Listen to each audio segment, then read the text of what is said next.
கர்த்தருடைய பரிசுத்த நாமத்துக்கு மகிமை உண்டாவதாக. Glory be to the holy name of the Lord. ஏசாயா 51 அதிகாரம் 9 வசனம் வாசிக்க கேட்கலாம். Isaiah chapter 51 verse 9. ஏசாயா 51 9 10 வாசிக்கலாம். Isaiah chapter 51 verse 9 and 10. எழும்பு எழும்பு பலன்கொள், கர்த்தரின் புயமே, முந்தின நாட்களிலும் பூர்வ தலைமுறைகளிலும் எழும்பினபடி எழும்பு. ராகாபை துண்டித்ததும் வலுசர்ப்பத்தை வதைத்ததும் நீதான் அல்லவோ?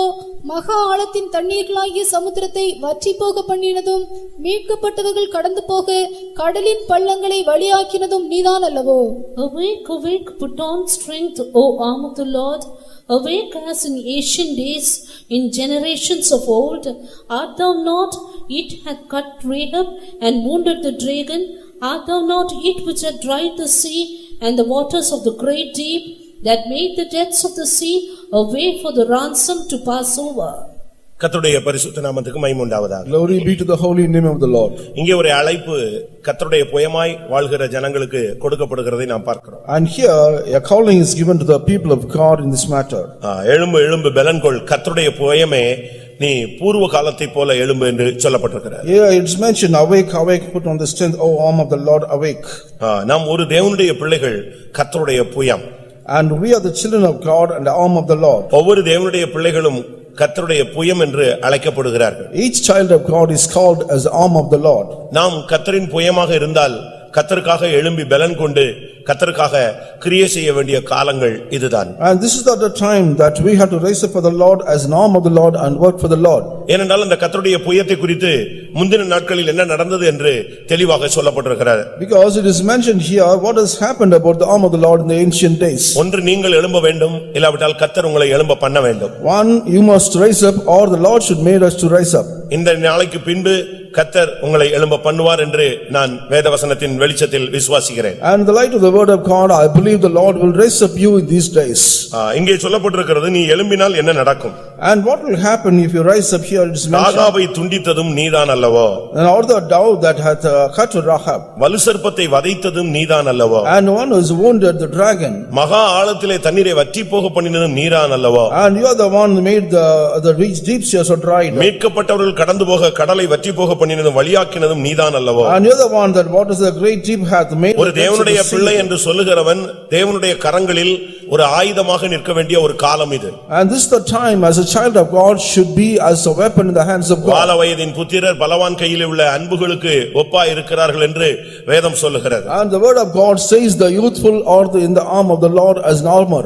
ஒவ்வொரு தேவனுடைய பிள்ளைகளும், வாலிபர்கள், வயோதிபர்கள், ஊழியர்கள், விசுவாசிகள் எல்லாருமே தேவனுடைய கரத்திலே ஒரு கூழாங்கற்களாய் நாம் நிற்க வேண்டியது அவசியம். And this is the time all the people of God, both young and old, should be as made as a pebble in the hands of God. நீ ஒரு சாதாரண நபர் அல்ல என்பதை நீங்கள் விசுவாசிக்க வேண்டும். You must believe that you are not an ordinary person. ஒரு கூழாங்கல்லை வைத்து ஒரு பெரிய ஜெயத்தை தேவனுக்கு கொடுக்க முடிந்தது. And the Lord was able to give a great victory through a pebble. ஒரு விசுவாசி தேவனுடைய கையிலே ஒரு கூழாங்கல்லா இருந்தானால் அவனை கொண்டு கர்த்தர் கோலியாத்தை வீழ்த்த அவர் கிரியை செய்ய முடியும். If a child of God is the arm of God as a pebble, he is able to make destroy the enemy that is Goliath. ஆற்றின் கரையோரம் கடந்த ஒரு கூழாங்கல்லினாலே தாவீது ஒரு கோலியாத்தை கொல்ல முடியுமானால் உன்னை கொண்டு தேவன் பலத்த காரியங்களை செய்ய முடியும் என்பதை நீ விசுவாசிப்பாயா? If David is able to kill one Goliath by taking one pebble from the bank of the sea and the river, and you must realize that you are able to make through you. ஒவ்வொரு தேவனுடைய பிள்ளைகளும் தேவனுடைய கரங்களில் நீங்கள் வர வேண்டிய காலம் இதுதான். And this is a time every child of God should come in the hands of God. உங்களுடைய பலவீனங்களை பார்த்து கொண்டிருக்க கூடாது. You should not look at your infirmities. உங்களுடைய தகுதியின்மையை பார்த்து கொண்டிருக்க கூடாது. And you should not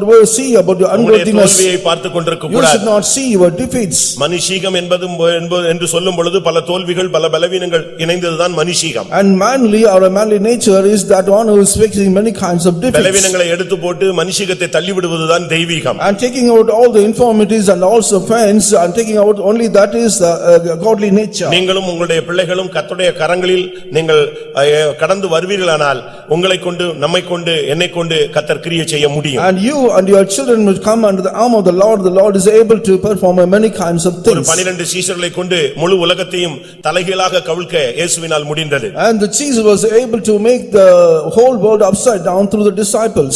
உலகத்தை கலக்குகிறவர்கள் இங்கே வந்தார்கள் என்று சொல்லப்பட்டார்கள். And they were told the people who troubled the world they came here. நாமும் நம்முடைய பிள்ளைகளும் கர்த்தருடைய புயமாய் மாறினால் கர்த்தருக்காக மறுபடியும் எழும்ப வேண்டும். And we and our children are changed as arm of the Lord should rise up in these days.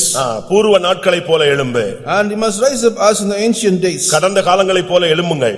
And you rise up as in the past Aadhi days. நாட்களைப் போல எழும்புங்கள். And you rise up as in the old days. ரட்சிக்கப்பட்ட காலங்களில் உள்ள வைராக்கியத்தை கொண்டு வாருங்கள். And you bring up the zeal that you had during the time of அபிஷேகம் பெற்ற salvation. காலங்களில் இருந்த தெய்வீகத்துக்கு நீங்கள் கடந்து வாருங்கள். And you must come to the divinity that was found in the days of anointing. கர்த்தர் அழைத்தபோது இருந்த அபிஷேகத்துக்கு வாருங்கள். You must come to the place where your God has called you. வெளிப்படுத்தல்களும் தரிசனங்களும் பெற்ற அந்த முந்தின பிரகாசமாக்கப்பட்ட அந்த நாளை நினைத்துக் கொள்ளுங்கள். And just think about the days where you have shined in the days of your old times. கர்த்தருக்காக நீங்கள் பாடுபட்ட காலங்களை சிந்தித்து பாருங்கள். Just imagine and think about the days we have suffered for the Lord. எந்த நோக்கத்தோடு கர்த்தர் உன்னை பிடித்தார், உங்களை அழைத்தார், உங்களை சுகமாக்கினார், உங்களை ஏன் இன்றைக்கு விடுதலையாக்கி இன்றைக்கு உயிரோடு வைத்திருக்கிறார், இதை நீங்கள் உணர்ந்து கொள்ள வேண்டிய நேரம் இதுதான். This is the time that you have to realize that what for the Lord has separated you and has found you and as Lord has healed you. யாரை கொண்டும் தேவனுக்கு கிரியை செய்ய முடியும். And the Lord can work through anyone. ஆனால் தேவன் உன்னை கொண்டே கிரியை செய்ய விரும்புகிறார். The Lord wants to work through only through you. அவருக்கு எத்தனையோ பேர் உண்டு. There are many things for people for ஆனால் him. எலியாவை கொண்டுதான் அவர் கிரியை செய்தார். But he did work through Elijah. வேதத்திலே நீங்கள் பார்க்கும் பொழுது When you see from the word of God, எத்தனையோ விதவைகள் உண்டு.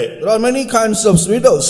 ஆனால் சாரிபாத் விதவையை தான் கர்த்தர் கையில் எடுத்துக்கொண்டார். But the Lord has took only the widow of Zarephath. அதுபோல Like that. இந்த மதுரையில எவ்வளவோ ஜனங்கள் உண்டு. Like that many people are found in ஆனால் this உங்களை தான் தேவன் தெரிந்து கொண்டிருக்கிறார். The Lord has chosen only you. ஏன் தெரிந்து கொண்டார்? What for the Lord has chosen you? கர்த்தருடைய புயமாய் மாறும்படியாக. Though that you may be changed as an arm of the Lord. இந்த கடைசி காலங்களில் நாம் எழும்ப வேண்டிய நேரம் வந்துவிட்டது. And the last days this time has come in order to rise up. இது ஒதுங்கி போகிற காலம் கிடையாது. This is not the time that you have to go separately. இது முடங்கி கிடக்கிற காலம் கிடையாது. And this is not the time that we have to be இது விழுந்து கிடக்கிற காலம் கிடையாது. This is not the time that you have to fall down. இது தடுமாறுகிற காலம் கிடையாது. This is not the time that the son that you may இது stumble. பின்வாங்குகிற காலம் கிடையாது. This is not the time that you backslide. தேவனை விட்டு விலகி போகிற காலம் கிடையாது. This is not that you go away from the word of God. தேவனோடு நெருங்கி வருகிற நேரம் இதுதான். This is not the time that you have come closer with God. மறுபடியும் நீ எழும்பி நிற்க வேண்டிய காலம் இதுதான். This is the time that you have to rise up again. மறுபடியும் பிரகாசிக்க வேண்டிய காலம் இதுதான். This is the time that you have to shine again for the Lord. உனக்கும் எனக்கும் தேவன் ஒரு நேரத்தை கொடுத்திருப்பாரானால் அது இதுதான்.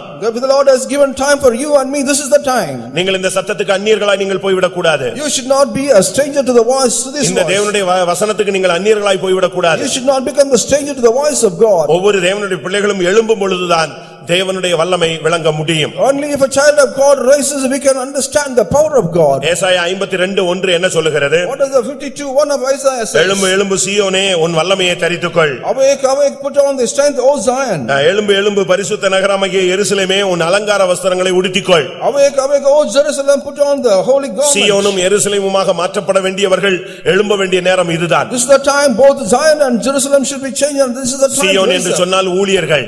And Zion means the workers. எருசலேம் என்று சொன்னால் விசுவாசிகள். And Jerusalem means the believers. ஒவ்வொரு ஊழியக்காரனும் ஒவ்வொரு விசுவாசியும் எழும்ப வேண்டிய நேரம் இதுதான். Every worker, the believers, this is the time to rise up. உன்னுடைய வாழ்க்கையில பல சந்தர்ப்பங்கள், பல சூழ்நிலைகள், பல சம்பவங்கள் நடந்திருக்கலாம். Many occasions and many incidents have taken place in your life. உன்னுடைய ஊழியத்திலே பல சம்பவங்கள் நடந்திருக்கலாம். In your ministry, many things would have taken place. சில காரியங்கள் நீ விரும்பின ஒரு காரியமா இருக்கும். At times the things may be that according to wishes. சில காரியங்கள் நீ விரும்பத்தகாத சம்பவங்களாக இருக்கும். At times the incident maybe you may not be recalled, maybe once. சில காரியங்கள் நீ எதிர்பார்த்த காரியமாக இருக்கும். At times the things maybe you have expected. சில காரியம் நீ எதிர்பார்க்காத ஒரு காரியமாக At இருக்கும். times the things would not have been expected. எவைகள் நடந்திருந்தாலும் சரி உன்னை முடக்கி போடும்படியாக சத்துரு இந்த காரியங்களில் உன்னை தள்ளிவிட்டான். And whatever things may be happen that Satan has made you so that he cannot work. ஆனால் இன்றைக்கு தேவனுடைய வார்த்தை இந்த வருஷத்தின் துவக்கத்திலே உன்னை நோக்கி வருகிறது. And the word of God comes to you only through the beginning of this மகனே year. என் மகளே என்று கர்த்தர் இன்றைக்கு அழைக்கவில்லை. The Lord is asking, calling you, oh son, my daughter. கர்த்தரின் புயமே நீ எழும்பு. Oh arm of the Lord, you rise up. இந்த சபையில் நீங்கள் உங்களில் எத்தனை பேர் கர்த்தருடைய புயமாய் மாற்றப்பட்டிருக்கிறீர்கள்? How many of you have changed as arm of the Lord in this church? நீ இந்த சபையில ஒரு சப்ஸ்கிரைபர் கிடையாது. And you come to this church as a supplier. Subscriber அதாவது நீ ஒரு இந்த சபையினுடைய நீ ஒரு சந்தாதாரர் கிடையாது. You are not a subscriber of this church.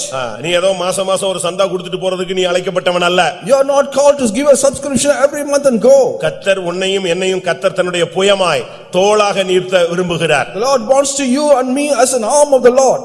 உன்னை கொண்டும் என்னை கொண்டும் தேவன் கிரியை செய்ய வேண்டிய ஒரு வாஞ்சை ஒரு திட்டம் இருக்கிறது. And there he has a plan and desire about you and me so that we can work for the Lord. அதுக்கு அவர் நினைப்பூட்டுகிற காரியம் என்ன? And what is the thing that he makes remember? முந்தின நாட்களை போல எழும்பு.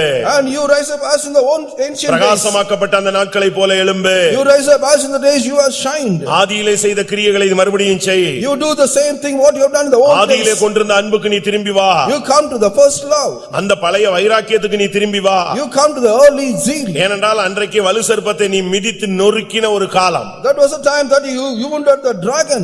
உன்னை கண்டு பிசாசு நடுங்கின காலம். Looking at you, the Satan was உன்னை கண்டு trembling. செய்வினைகள் ஒதுங்கின காலம். And all the witchcrafts were trembling before you. உன்னை கண்டு மனிதர்கள் நடுங்கின ஒரு காலம். All the time the people were trembled before you. உன்னை கண்டு சத்துரு நடுங்கி ஓடின காலம். This is the time that Satan has gone away from அந்த you. நாட்கள் ஏன் இன்றைக்கு திரும்பி வரக்கூடாது? Why those days should not come to you again? அதே தேவன்தான், The same God. அதே ஆள்தான் நீயும். And the same person you are. ஆனால் கர்த்தர் இன்றைக்கு உனக்கும் எனக்கும் சொல்லுகிற வார்த்தை, கர்த்தருடைய புயமே முந்தின நாட்களை போல எழும்பு. Lord says that you unto me and you put on the strength as in the ancient கடந்த days. நாட்களில் என்ன நடந்தது? What has happened in the ancient days? உன்னை பார்த்த உடனே செங்கடல் விலகினது. As soon as the Red Sea was divided, as soon உன்னை as கண்ட உடனே யோர்தான் பிளந்தது. as soon as the Jordan was divided, as soon as ஆறுகளை கடக்கும் பொழுது அவைகள் உன்மேல் புரளவில்லை. when the rivers were flowing, it is not overflowed through you. அக்கினி சூளைக்குள்ளே போனாய், ஆனால் வேகாமலே வெளியே வந்தாய். You went to the fiery furnace, but you came out without any சிங்க burn. கெபிகளுக்குள்ளே போனாய், எந்த பாதிப்பு இல்லாமல் வெளியே வந்தாய். You went into the den of lions, you came out without any hurt. அந்த நாட்கள் வேண்டும் என்று தேவன் விரும்புகிறார். The Lord desired that same thing happen again. நீ உன்னுடைய ஆதி நிலவரத்தை விரும்புகிறாயோ இல்லையோ, தேவன் உன்னுடைய ஆதி நிலவரத்தை விரும்புகிறார். Whether you desire for the old experience, but the Lord desires about that. நீ ஒருவேளை மந்த நிலவரத்தில் இருக்கலாம். At times you may be found in a dim state. அதைரியத்திலே சிக்கி இருக்கலாம். You may be found in a discouraged state. அவிசுவாசத்திலே சிக்கி You இருக்கலாம். may be found in an unfaithful ஒரு state. அசதியான நிர்விசாரத்தின் ஆவி உன்மேல் வந்து மூடி இருக்கலாம். At times you may gone in a weakened state. ஆனால் தேவன் உன்னை இப்படியே விட விருப்பமுள்ளவர் அல்ல. The Lord does not want you to live as such. அவர் மறுபடியும் உன்னுடைய ஆதி நிலவரத்துக்கு உன்னை கொண்டு வர The விரும்புகிறார். Lord wants to bring back you to the brain old நான் experience. மறுபடியும் சொல்லுகிறேன், I want to repeat it. நீங்கள் உங்களில் அநேகர் ஆதி நிலவரத்துக்கு வர விரும்புகிறீர்களோ இல்லையோ, Whether- தேவன் உங்களை ஆதி நிலவரத்துக்கு கொண்டு வர விரும்புகிறார். Most of you want to come back to the old experience, but the Lord desires to அது bring you உண்மை back. என்று சொல்லுகிறவர்கள் கரங்களை உயர்த்தி ஒரு அல்லேலூயா சொல்லுங்கள். Hallelujah. வெளிப்படுத்தல் 2ஆம் அதிகாரத்தை நாம் பார்க்கும் பொழுது When we see Revelation chapter 2, வேதம் என்ன சொல்லுகிறது? what does the word of God say? நீ ஆதி நிலவரத்துக்கு வரும்படியாக நான் நினைப்பூட்டுகிறேன். And I remembering so that you may come to the first stage. ஆதியில் கொண்டிருந்த அன்பை விட்டாய் என்று உன்மேல் எனக்கு ஒரு குறை இருக்கிறது. And there is a shortcoming that you have left the first love. நீ மறுபடியும் அந்த ஆதி நிலவரத்துக்கு வரும்படியா நான் வாஞ்சிக்கிறேன். I desire that you must come to the first love. அந்த சபை வாஞ்சிக்கவில்லை, And the church did not like அந்த that. ஜனங்கள் வாஞ்சிக்கவில்லை, The people did not அந்த desire. சபையின் போதகர் வாஞ்சிக்கவில்லை, The preacher of the church did not அந்த desire. சபையினுடைய பழைய விசுவாசிகள் வாஞ்சிக்கவில்லை, The old believers did not desire that. அந்த சபையில் உள்ள வாலிபர்கள் விரும்பவில்லை. The youths of did not desire ஆனால் about that. தேவன் அந்த சபையை மறுபடியும் தன்னுடைய ஆதி நிலவரத்துக்கு கொண்டு வரும்படியாக அவர் போராடுகிறார். But the Lord is struggling so that he may bring back the church again to the old state. ஒருவேளை நீ உன்னுடைய குடும்பமும் பின்மாற்றத்திலே காணப்படலாம். Sometimes you and your family may be found in the backsliding state. உன்னுடைய விசுவாசம் பின்தங்கி போயிருக்கலாம். And your faith would have gone back. உன்னுடைய பிரதிஷ்டை குறைந்து போயிருக்கலாம். The consecration had gone back. உன்னுடைய நீதியின் கிரியைகள் வற்றி போயிருக்கலாம். All the actions of righteousness have gone dried up. ஆனாலும் உன்னை அழைத்த தேவன் உன்னை மறுபடியும் பிரகாசிக்க வைக்க விரும்புகிறார். The Lord who has called you wants to brighten your shine to அதனால்தான் shine you. இன்றைக்கு கர்த்தருடைய வார்த்தை வருகிறது, சீயோனே நீ எழும்பு. The word of the Lord is coming towards you. O Zion, rise up. எருசலேமே உன் அலங்கார வஸ்திரத்தை மறுபடியும் உடுத்திக்கொள். O Jerusalem, put on thy garment. இதுதான் தேவனுடைய வார்த்தை, தேவனுடைய வாஞ்சை. And this is the word of God, the desire of God. எழும்பு எழும்பு, நீ Rise up. பூர்வ நாட்களைப் போல எழும்பு. And awake as in the ancient times. ஒரு விசுவாசி எப்படி எழும்ப வேண்டும்? How can a believer can rise up? எந்த தன்மையிலே எழும்ப வேண்டும்? In what manner he could rise up? ஒரு சிங்கம் சிங்கத்தை போலதான் எழும்பணும். Yeah, a lion should rise up like a lion. அப்படிதானே? ஒரு சிங்கம் படுத்திருக்கு அப்படின்னா நம்ம பரியாசம் பண்ணலாம், விளையாடலாம், என்னத்தையா தூக்கி போடலாம் அப்படி இருக்கும். ஆனா எழும்பிட்டா இவன் எல்லாருமே கொஞ்சம் அலர்ட் ஆயிடுவாங்க. If the lion is laid up and nobody will be care about that, but if it is rise up, everybody will be very much careful. உண்மைதானே? It's not நீங்க true. ஜூக்கு கூட போங்க, You go to the zoo, அது உள்ளதான் இருக்கும், it will be inside, அது படுத்து கிடக்கும், it will be lying down, இவன் என்னத்தையா போட்டுக்கிட்டே இருப்பான். and he will be putting something. அது ஒண்ணும் செய்ய முடியாது. But he cannot do ஆனா அது anything. டென்ஷன் ஆகி எழும்புன உடனேயே இவன் கூண்டுக்கு இங்க இருந்தா கூட கொஞ்சம் உஷாராயிடுவான். As soon as it gets up, even the person who is outside will also be very much careful. அப்படி ஒரு பயம் இருக்கு. You got to such kind of அது fear. போல நீ மறுபடியும் சிங்கம் போல எழும்பிட்டீனா And the lion, if the lion rise up like a lion, நீ எழும்புறது வரைக்கும் தான் இந்த பிசாசு உன்னை பார்த்து பரியாசம் பண்ணுவான், உன் மேல கல்லு போடுவான், மண்ணு போடுவான், தண்ணி அடிப்பான், நீ எல்லாம் பண்ணுவான்.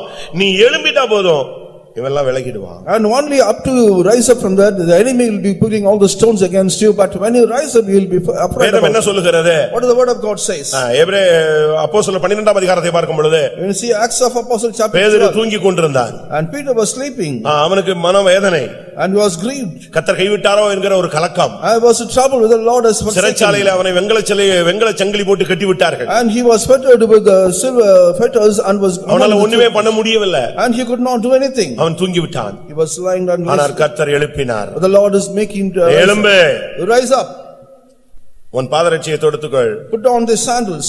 அவன் படபடன்னு எழும்பிட்டான். And immediately he woke up. எழும்பின போது என்ன நடந்தது? What has happened when he woke up? கதவு திறக்க ஆரம்பிச்சது. And the door started to நீ open. படுத்து கிடந்தா கதவு திறக்காது. And until you lie down, the doors நீ will not open. எழும்பினாதான் கர்த்தர் கதவை திறப்பார். Only when you wake up, only the doors will open. The Lord will நீங்க make. சைனால ஒருத்தர் இப்போ யூன் ஒரு பிரதர் இருக்காரு, brother Yoon. One brother as a Yun found in China. உங்களுக்கு தெரியுமா அவரை? You know about him? Book படிச்சிருக்கீங்களா? Have you studied about that? சகோதரர் யூன் ஒரு புக் இருக்கு, படிச்சு பாருங்க. Brother Yug, there is a book called like this. இப்ப அவர் உயிரோட இருக்காரு. He is still alive. இப்ப இந்தியாவுக்கு வர போறாரு. He is going to come to India. சமீபத்துல வருவார். Recently he must come. அவர் ஒரு நாள் ஜெயில்ல கிடக்கும்போது once he was found in jail, காலை அடிச்சு உடைச்சிட்டாங்க. and all the legs were broken. ஒரு ஜெயில்ல செல்ல கிடந்தாரு. He was found in a cell in a அப்ப jail. அவரை பார்த்தவங்க எல்லாம் சொன்னாங்க, நீங்க இங்க கிடக்குறீங்க, போங்க, நீங்க வெளிய போலாமேன்னு சொன்னாங்க. The people who saw him, why you are lying, why you are staying here, you can go out. இவருக்கு அது புரியல. He could not understand that. நான் ஜெயில்ல கிடக்குறேன், எல்லாரும் வெளிய போங்கறாங்க, எப்படியா வெளிய போக முடியும்? I am in the jail, people are saying to go out, how can I go out? ஒரு நாள் பகல்ல கர்த்தர் பேசினாராம். Once in the daytime the Lord spoke to him. நீ எழும்பு, You rise up and go out. நான் உன்னை விடுதலையாக்குறேன், வெளிய வான்னு சொன்னார். I am delivering you, you come out. இவர் படுத்து கிடந்து சொன்னாராம், காலை ஒடிச்சிக்கிறதுக்கு அனுமதி கொடுத்துட்டீங்க, ஒடிச்சுட்டான். இப்ப நான் எழும்பி நில்லுன்னா எங்க எழும்புறது? காலே எலும்பெல்லாம் ஒடிஞ்சு நீட்ட முடியாம கஷ்டப்பட்டுட்டு இருக்காங்க. And he was lying down, he said, the people have broken my legs, how can I stand up and come? கர்த்தர் சொன்னாரா, நீ எழும்பு, நீட்டி பாருன்னார். The Lord said, you stretch out your leg, you stride. கால் நீட்டி பார்த்தா கால் நீட்டிடுச்சு. And when he stretched his leg, it was found. புத்தகம் படிச்சிருக்கீங்களா? Have you studied that book? உடனே அவருக்கு ஆச்சரியமாயிருச்சு, என்னடா ஒடிஞ்ச கால் சரியாயிடுச்சு. Immediately he was marveled about how can the leg. நீ வெளிய வான்னு சொன்னாரா? He asked the Lord to come out. அவர் சொன்னாரா, கதவு பூட்டி இருக்காங்களே. And still the lock is door is நீ locked. போன்னு சொன்னாரா, அங்க பார்த்தா திறந்து கிடந்துச்சு. You go, you will see that door is open. ஆச்சரியமா இருந்துச்சு. It was very wonderful. வெளிய வந்தாரு. He came out. அவரை அடிச்சவங்க, அவரை கண்ட்ரோல்ல வச்சிருக்கிற அவ்வளவு அதிகாரிகளும் எதிர வர்றாங்க போறாங்க, இவர் பாட்டுக்கு வெளிய வந்துகிட்டே இருந்தார். All the people who bet him and people they found him, but he is coming out from the jail. வெளிய வந்துட்டாரு. He came out. கதவு திறந்தே கிடந்துச்சு. இவரை கண்டவர்கள் கண்டுகொள்ளாதவர்கள் போல் போய்விட்டார்கள். ஏன்னா எல்லாருக்குமே கர்த்தர் என்ன வச்சிருந்தாரு? குருட்டாட்டம் பிடிக்க வச்சிருந்தாரு. And the door was open, the people who saw him, they left him as such that he has not noticed him. இவர் வெளிய போய் ஒரு குறிக்கப்பட்ட வீட்டுக்கு போய் சேர்ந்தார். And he went to a particular house. அந்த வீட்ல போனா அந்த சகோதரி இல்ல, அவங்களுக்கு 2 பெண் பிள்ளைகள் அவங்க இருந்தாங்க வீட்ல. But sister was not, but the 2 daughters were found in the place. இவர் போய் கதவை தட்டினார். And he knocked the door. அந்த 2 வாலிப பிள்ளைகள் வந்தாங்க. And the young girls came out. யாருன்னு கேட்டாங்க. Asked him, who are they? நான் தான் யூன் வந்திருக்கிறேன். And I am Yun. ஓ ஆமா, எங்க அம்மா நேத்து தரிசனம் பார்த்து சொன்னாங்க, நாளைக்கு யூன்ங்கறவர் வருவாரு, நம்ம வீட்டுக்கு வருவாருன்னு சொன்னாங்க, வாங்கன்னு சொல்லி உள்ள எடுத்துக்கிட்டாங்க. And yesterday my mother saw in the vision that you will come tomorrow. இவர் வீட்டுக்குள்ள போய் கொஞ்ச நேரத்துல சைரன் கேட்டது, இவர் தப்பி விட்டாருன்னு இவரை தேட ஆரம்பிச்சாங்க. And as soon as he went inside the house, there was a siren, but the people noticed that. முதலாம் நூற்றாண்டுல பேதுருவை விடுதலையாக்குனதல்ல, 21ஆம் நூற்றாண்டிலேயும் கர்த்தர் பேதுருக்களை விடுதலையாக்குகிறார். Not only the early century, even the 21st century, the Lord is delivering like Peter. நீங்கள் எழும்பணும். You must rise up. நீங்க எழும்பிட்டா போதும், அடைக்கப்பட்ட கதவுகள் திறக்கும். நீ படுத்துக்கிட்டே படுத்துக்கிட்டே சாப்பிடணும் நினைச்சா வர முடியுமா? When you rise up, all the doors that is closed will be open, and you will not be knocking, but நீ எழும்பு, கர்த்தர் எழும்புவார். And you rise up, the Lord will make you to rise up. நீ எழும்பு, கர்த்தர் உனக்காக வைராக்கியமா எழும்புவார். And you rise up, the Lord will rise up for you. அந்த இளைய குமாரன் தன் வீட்டை நோக்கி வந்தான், தகப்பன் அவனை நோக்கி வந்தான். And the younger son came towards his house, but the father also went towards him. Pastor TV அவர்கள் சொல்லும் பொழுது, Pastor T was mentioning about it. ஒரு அடி நீ எடுத்து வை, தேவன் உன்னை நோக்கி 100 அடி எடுத்து You வைப்பார். step out 1 feet, the Lord will take you 100 feet towards நீ you. எழும்பு, கர்த்தர் உனக்காக எழும்புவார். You rise up, the Lord will rise up for you. எப்படி ஒரு தேவனுடைய பிள்ளைகள் எழும்ப வேண்டும்? How can a child of God can rise up? அதை குறித்து நாம் சில வசனங்களை நாம் இன்றைக்கு சிந்திப்பது நலமாயிருக்கும். It will be very good so that we can meditate the words like this. நாம் இந்த நாட்களில் எழும்ப வேண்டும். எப்படி எழும்புறது? During these days we must rise up how? நியாயாதிபதிகள் Judges 5ஆம் அதிகாரம் chapter 5 7ஆம் வசனம். verse 7, 5:7 of Judges. தெபோராளாகி நான் எழும்புமளவும் இஸ்ரவேலிலே நான் தாயாக எழும்புமளவும் கிராமங்கள் பாழாய் போயின, இஸ்ரவேலின் கிராமங்கள் பாழாய் போயின. The inhabitants of the villages ceased, they ceased in Israel, until that I Deborah arose, that I arose, O mother in Israel. இஸ்ரவேலிலே நான் தாயாக எழும்பும் அளவும் இஸ்ரவேலின் கிராமங்கள் பாழாயின. The inhabitants of the village of ceased, they ceased in Israel until I Deborah arose. தெபோராளாகிய நான் எழும்புவளவும் அவைகள் பாழாய் போயின. And until that I Deborah arose, that arose mother. ஒரு விசுவாசி தாயாக எழும்ப வேண்டும். And a believer should rise up as a mother. சும்மா இருக்கிற விசுவாசி அப்படி இருக்கிற மாதிரி அதே கடன் வாங்கி அதே வட்டிக்கு வாங்கி அதே வட்டிக்கு கொடுத்து அதே பின்மாற்றத்துல எழும்பி ஒரு பிரயோஜனம் கிடையாது. And there is no use at all by rising a mother getting a debts and also the found in the same அது state. தூக்கத்துல எழும்பி நடக்கிறது மாதிரி இருக்கும். It is like that walking from the நீ sleep. கர்த்தருக்காக எழும்பினால் கர்த்தருடைய புயமாய் எழும்ப வேண்டும். When you rise up for the Lord, you must rise up as an arm of the Lord. நீ கர்த்தருக்காக எழும்பினால் ஒரு தாயாக எழும்ப வேண்டும். If you rise up for the Lord, you must rise up as a mother. இன்னைக்கு எல்லாரும் குழந்தை பெற்றவங்க எல்லாம் தாயின்னு சொல்லுவாங்க.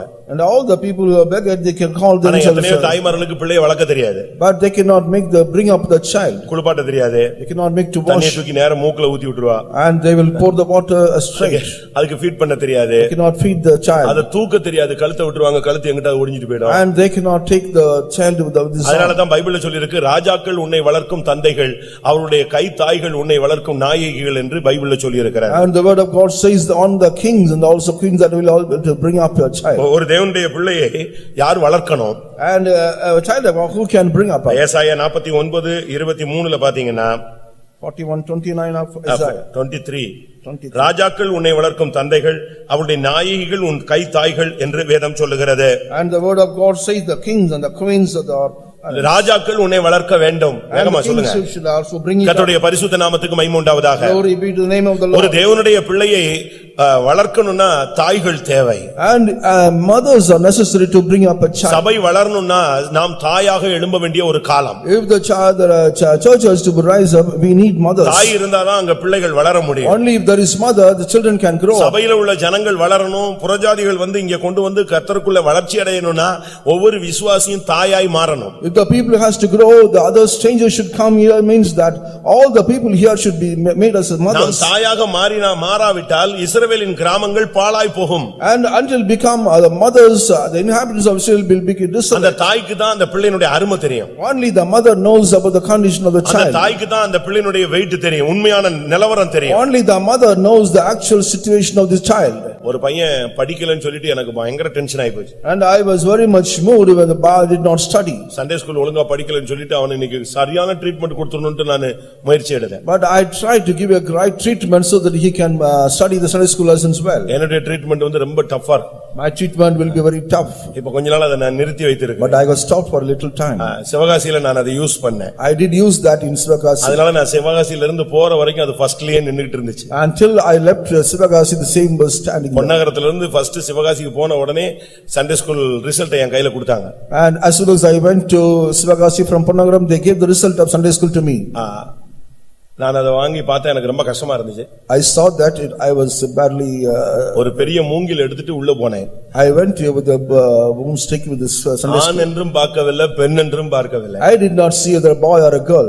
வளர்ந்த பிள்ளை வளராத பிள்ளைன்னுலாம் பார்க்கவே இல்லை. I did not see whether grown up or not. அது ஏழை பொண்ணு பணக்காரன் பையன்லாம் நான் பார்க்கவே இல்லை. I did not see whether rich or poor.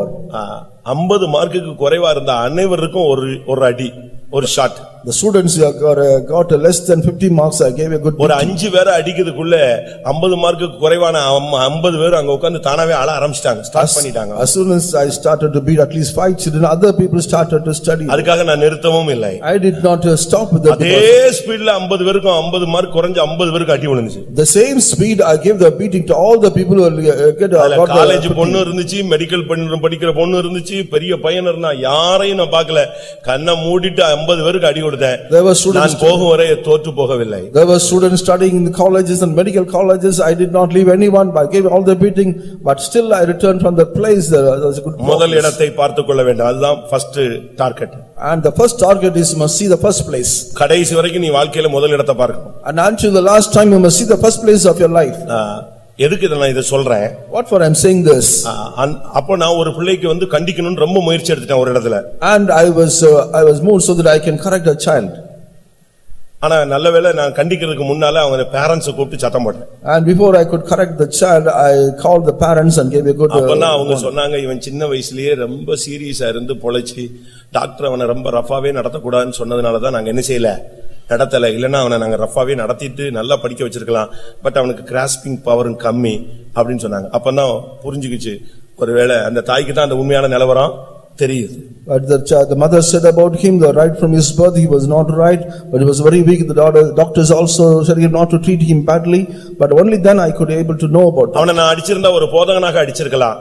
ஆனா நான் தாயாக அவனை ட்ரீட் பண்ணிருக்க முடியாது. And I could have beaten him as a preacher or a worker, but I could not treat him as a அந்த mother. தாய்க்கு தான் அந்த பிள்ளையினுடைய உண்மையான நிலவரம் தெரியும். Only the mother knows the true condition of a child. அதுபோல நம்முடைய விசுவாசிகள் இந்த நாட்களிலே ஆத்துமாக்களை குறித்த ஒரு கரிசனையோடு இருந்து சபையை கட்டி எழுப்பணும்னா எல்லாரும் தாயாக மாற வேண்டும். And if all our people should be made us very concerned about all the church of God, and all the people should have a great concern about that. Pavul தன்னை அப்படி மாற்றிக் கொண்டதாக அவர் பேசுகிறார். And Paul says that he has changed himself like this. ஒரு தாயை போல என்ற வார்த்தையை அவர் உபயோகிக்கிறார். And he uses the word as a mother. 1 தெசலோனிக்கேயர் 2ஆம் அதிகாரம் 7ஆம் வசனத்திலே உங்களிடத்தில் பட்சமாய் நடந்து கொண்டோம். பால் கொடுக்கிற தாயானவள் தன் பிள்ளைகளை காப்பாற்றுகிறது போல உங்கள் மேல் நாங்கள் வாஞ்சையாய் இருந்தோம். And 1 Thessalonians chapter 1 verse 7 says about that we have moved with like mothers. ஒரு தேவனுடைய பிள்ளை ஒரு தாயாக எழும்ப வேண்டும். A child of God should rise up as a mother. உங்கள் எத்தனை பேர் தாயாக எழும்புகிறீர்கள்? How many of you rising up as a mother? தாயின்னு சொன்ன உடனே ஒரு சிலர் தாம் பிள்ளைகளை மட்டும் அழகா பாத்துக்குவாங்க. As soon as when you say about mother, they will very much careful about their own தாம் children. பிள்ளையா என்ன செய்ய முடியாது, அவங்களால பார்க்க முடியாது. They cannot see other children as their own children. தாம் பிள்ளைக்கு பாதிப்புனா உடனே மத்த பிள்ளை இப்படி திரும்பி பாப்பாங்க. யாரும் இல்லன்னா போட்டு அடிச்சு போட்டு தள்ளி விட்டு துரத்தி விட்டு ஓடி வந்துருவாங்க. And they will see only that child, but looking unto the others they will just leave it in the place. அப்படியே நம்ம சண்டே ஸ்கூல்ல அப்படிப்பட்ட தாய்மார்களை நீங்கள் பார்க்கலாம். And we can see such kind of place in the Sunday school. ஏன் போட்டிகள் பொறாமைகள் வருது? Why there is competition and also எல்லாம் நம்ம பிள்ளைங்க அந்த மனப்பான்மை நமக்கு வரல. And they do not have the mind like that. நம்ம பிள்ளைங்கங்கற அந்த வெளிப்பாடு வரணும்னா நம்ம எல்லாரும் தாயாய் மாற வேண்டும். And if must have the mind that all should be changed as mothers. நீங்கள் தாயாக எழும்பினால் ஊழியம் வளரும். If you are rising as a mother, the ministry will நீங்கள் grow. தாயாக எழும்பினால் கிராமங்களை தேடி போவீர்கள். And if you become as a mother, you will go in search of the villages. இவ்வளவு பேர் உட்கார்ந்து இருக்கறோமே, எத்தனை பேர் வாரம் கிராமத்தை தேடி போறேன்னு சொல்லுங்க. You are being seated here. How many of you go in search of the villages in every week? எந்த யாராவது போன வாரம் போனீங்களா? Did you go, any one of you go last week? அப்படி போகல. காரணம் நம்ம தாயாக எழும்பல. You did not go because you are not raised as a mother. ஒரு 4 பேர், ஒரு 7 பேர், ஒரு 15 பேர், 30 பேர் ஒரு கிராமத்துக்கு போனீங்கன்னா ஒரு 1 வீக்ல ஒரு ஆத்மா சந்திக்கப்படட்டுமே. And like 4 or 5 or 10 or 20 if you go together and move to the village, and at least 1 or 2 will be met in the villages. தாய்க்கு தானே அந்த பிள்ளைகளை குறித்த பாரம் இருக்கும். Only the mother would have the burden about the children. Pavul சொல்லுகிறார், நான் உன்னை பெற்றெடு சுவிசேஷத்தினால் நான் உங்களை பெற்றெடுத்தேன். And Paul says that I have begotten you through the gospel. நீ ஒரு தாயின்னு சொன்னா அதனுடைய அர்த்தம் என்ன? ஒரு பெண் கல்யாணம் கட்டலாம், ஆனா குழந்தை பெறாம அவளுக்கு தாயின்னு பேர் வராது. And a woman can marry, but until he bears a child he cannot become a mother like that. நீங்கள் ஆத்துமாக்களை பிறப்பிக்காவிட்டால் நீங்கள் தாயாக எழும்பவில்லை என்ற அர்த்தம். And until you beget souls, you are not made as a mother. ஒருவேளை நீங்க பிலீவரா இருக்கலாம், you may be a believer, ஒருவேளை ஒர்க்கரா இருக்கலாம், you may be a worker, ஆனா நீ தாயாக இல்ல. but you not become a mother. தாயாக இருந்தால்தான் நீ கிராமங்களை தேடி ஆத்துமாக்களை பெற்றெடுக்கக்கூடிய ஒரு ஆளாய் நீ மாறுவாய். Only when you become the mother, you go in search of the souls in the villages. அந்த தாய்க்கு தான் தெரியும் ருசிகரமான ஆகாரத்தை படைக்க. Only the mother knows about to make tasty foods. அந்த பிள்ளைக்கு என்ன டேஸ்ட் பிடிக்கும்னு அவங்களுக்கு தான் தெரியும். Only the mother knows what kind of taste the child likes. ஒவ்வொரு பிள்ளைக்கும் ஒவ்வொரு தகப்பனும் ஒரு தாயும் ஒவ்வொரு விதமான ஃபுட் கொடுக்கிறதுக்கு காரணம் என்னன்னா அந்த பிள்ளையினுடைய நிலவரத்தை புரிஞ்சுக்கிட்டு தான் அவங்க அதை செய்றாங்க. And what is the reason the people are giving various kinds of food to each child? Because they know condition of the taste. குறித்த ஒரு பாரம் இருக்கணும். And they must have the burden about the souls. நீ தாயாக எழும்பவில்லை. இல்லை. or else you are not raised up as a mother. ஊழியக்காரனா விசுவாசியின் பேர்ல நீங்க உட்கார்ந்துட்டு இருக்கலாம் ஒரு போர்டு போட்டுக்கிட்டு. And you may be claiming as a worker or a mother. ஆனா பரலோக ராஜ்யத்தில் உங்களை ஏற்றுக்கொள்வார் உண்டாகும்படி அழிந்து போகிற உலக பிரகுரினாலே ஆத்துமாக்களை சம்பாதியுங்கள். And so that they can accept you in heaven, you must earn souls. இந்த தாயினுடைய இன்னொரு பகுதி என்ன? And what is the other part of the mother? மற்றவங்க மேல வர்ற சாபத்தை தன் மேல ஏற்றுக்கொள்வது. The curse that comes upon others must say that they will accept on himself. ஆதியாகமம் 27:13 பார்க்கும் பொழுது when we see 27:13 of அந்த Genesis, தாயினிடத்துல யாக்கோபு கேக்குறான், நாம் பிடிபட்டுட்டேன்னா அந்த சாபம் என் மேல வந்துருமேன்னு சொல்றான். and he says that we will leave that curse will come upon me. அப்போ தாய் என்ன சொன்னா? And what the mother said? நீ அத பத்தி பயப்படாத. And do not worry about உன் மேல வர்ற சாபம் என் மேல் வரக்கடவது. the curse that come upon you will come upon me. மற்றவருடைய சாபத்தை ஏற்றுக்கொண்டவர்தான் இயேசு கிறிஸ்து. Only the Lord Jesus Christ accept the curse of others. அவர் நம்ம மேல வந்த எல்லாருடைய சாபத்தையும் தன் மேல் ஏற்றுக்கொண்டார். ஆனபடியால் தான் அவர் நம்ம எல்லாருக்கும் தாயானவர். And he accepted all the curse upon himself so that he can be called as a mother. ஒருவனை அவன் தாய் தேற்றுகிறது போல நான் உன்னை தேற்றுகிறேன்னா என்ன செய்கிறார்? And because he is comforting as the one as a mother has comforting. ஏசாயா 66:13 என்ன சொல்லுகிறது? 66:13 of Isaiah says, ஒரு தாய் தேற்றுவது போல் என்ற வார்த்தை சொல்லப்பட்டிருக்கிறது. And as the comforting of a mother, as the word is said like ஒரு this. தாய் தேற்றுகிறவள். And a mother is the one who comforts. ஒரு தாய் பிள்ளையினுடைய சாபத்தை ஏற்றுக்கொள்கிறவள். And mother is accepting the curse of a child. ஒரு தாய் கிராமங்களை பாழாய் போக விட மாட்டாள். And a mother will not allow the villages to go desolate. இன்னைக்கு எத்தனை பேர் நீங்கள் மற்றவருடைய சாபங்களை ஏற்றுக்கொள்ள முற்படுகிறீர்கள்? And how many of you are ready to accept the curse of others? 1 தெசலோனிக்கர் 2:7 படி ஒரு தாய் தன் பிள்ளையை காப்பாற்றுகிறாள். And 1:2:7 a mother is keeping a child. இன்னைக்கு எத்தனை பேர் நாம் பிள்ளைகளை ஆத்துமாக்களை காப்பாற்றுகிறோம், போஷிக்கிறோம், தேற்றுகிறோம்? And how many of you are all able to feed the souls and also keeping the ஒரு souls? தாய்க்கு குறைகளை கண்டு சும்மா இருக்க முடியாது, உடனே அதை போய் சொல்லுவாள். And by seeking the lackings he will go and tell. நீ பாருங்க, புருஷன்கள் எல்லாம் வேலைக்கு போயிடுவாங்க, வீட்டுல ஒரு குறைவுன்னா உடனே மனைவி கூப்பிட்டு எங்க இன்னைக்கு வரும்போது இதை வாங்கிட்டு வாங்க, இது இல்ல இது இல்ல இது இல்ல. அது பஞ்சப்பாட்டு கிடையாது, உண்மையான நிலவரத்தை அவ்வப்பொழுது புருஷனுக்கு தெரிவிக்கிறது. இவர் சொல்வார், எப்பா பார்த்தாலும் இதே பாட்டு பாடாத, என்கிட்ட இனிமே சொல்லவே சொல்லாத, அப்படி நீ வீட்டுல போய் சாப்பிடக்கூடாது. And the husbands will go to the work, the people and the wives will be in the house, they will keep on telling all the lackings, what are the things that are wanted, and they'll tell to the husband. யோவான் 2:3 பார்க்கும் பொழுது இயேசு கிறிஸ்துவினுடைய தாய் அந்த கல்யாண வீட்டுல ஒரு குறை வந்த பொழுது இயேசுவை தேடி போய் அங்க திராட்சரசம் இல்ல, நிர்பந்தமான நிலவரத்தில் இருக்காங்கன்னு சொல்லி தெரியப்படுத்தினாள். And the 2:3 of John says, as soon as he saw the lacking that is found in the house of the wedding, the mother of Jesus went and told எத்தனை பேர் Jesus. உங்களில் தாயாக எழும்ப போகிறீர்கள்? How many of you are going to rise as mothers? நீங்கள் ஒருவேளை உலக பிரகாரமான தாயாக இருக்கலாம். And you may be the worldly mother. ஆவிக்குரிய தாய் எங்கள் சபைக்கு தேவை. And the church needs mothers of spiritual state. மதுரையில இன்னும் எவ்வளவு கிராமங்கள் இயேசுவை பத்தி சொல்லாத கிராமங்கள் இருக்கு. There are many villages that are not told about Jesus. நீங்க சொல்லுவீங்க, நாங்க முடிஞ்ச உடனே சண்டே ஸ்கூல் போய் விட்டோம். And as soon as the meeting was over, we went to the Sunday school. Sunday school எத்தனை பேர் போயிட்டாங்க? 650 பேரும் போயிட்டாங்களானே? All the people have gone to the Sunday school. மெஞ்சு போயிட்டா ஒரு 15 டீச்சர் இருப்பாங்க, இல்ல 20 டீச்சர் இருப்பாங்க. Almost there will be 20 teachers. Branch எத்தனை இருக்குன்னு எனக்கு தெரியல. I do not know how many branches are here. Alanganallur போனேன், பிரான்ச் பிள்ளைங்கள்னு ஒரு 500 பிள்ளைகளை கொண்டு வந்து நிறைச்சிட்டாங்க. I went to Alanganallur, they have assembled, made the children 500. full ஹாலும் எங்க இருந்தோ பிள்ளைகளை காசு கொடுத்து கூட்டி வந்த மாதிரி நிரப்பிட்டாங்க. And they have filled the hall with all the children, more than 500. அப்பதான் யோசிச்சேன், அவங்க அறிக்கை வாசிக்கும் பொழுது சொல்றாங்க இந்த இடங்கள் எல்லாம் பிரான்ச் ஊழியம் நடக்கு. And when they read the annual report, he said they are branches. கிராமங்களுக்கு போங்க, you go to the villages. முடிஞ்ச உடனே சாப்பிட்டுட்டு நீங்க போய் ஒரு நாள் ரெஸ்ட் அப்படின்னு சொல்லிட்டு டிவி சீரியலை பார்த்துட்டு உட்கார்ந்துட்டீங்கன்னா நீ பரலோகத்துக்கு எப்படி உன்னை கொண்டு போவாரு? அங்க டிவி கிடையாதுல்ல. As soon as the meeting is over, you would go and take the rest after taking meals and see the viewing TVs. இங்கே எதை விதைக்கிறாயோ அங்கே அதை அறுப்பாய். Whatever you sow here, you will reap there. Pastor TV அவர்கள் சொன்னாரு, இங்கே சண்டை போட்டுட்டு இருக்கவன் நரகத்துல போனாலும் சண்டை போட்டுட்டே இருப்பான். Man who is quarreling here, even if he go to the heaven, he will be quarreling. எனக்கு அது ஆச்சரியமா இருந்துச்சு. I was wondering about அவன் ஏற்கனவே இங்க சண்டை போட்டு முடிச்சிட்டானே, அங்க போய் எப்படி போடுவான்? Already he finished quarreling here, how can he go there? நான் முந்தி மதுரையில இருக்கும்போது, while I was in Madurai, Chennai நகர்ல ஒரு சில்ட்ரன்ஸ் டே அட்டெண்ட் பண்ணேன். I attended a children's day in Srinagar. அப்போ ஒரு சம்பாஷணை போட்டுருந்தாங்க, நல்ல ஒரு சிந்திக்க வேண்டிய ஒரு காரியம். There is a good conversation to be meditated. பரலோகத்துல தானியேலும் தாவீதும் சந்திக்கிறாங்க. And Daniel and David are meeting in heaven. நரகத்துல கேயாசியும் யூதாசும் சந்திக்கிறாங்க. In the hell, Ahaz and Judas are meeting. இவன் எப்படி சிந்திச்சானே எனக்கு புரியவும் இல்ல.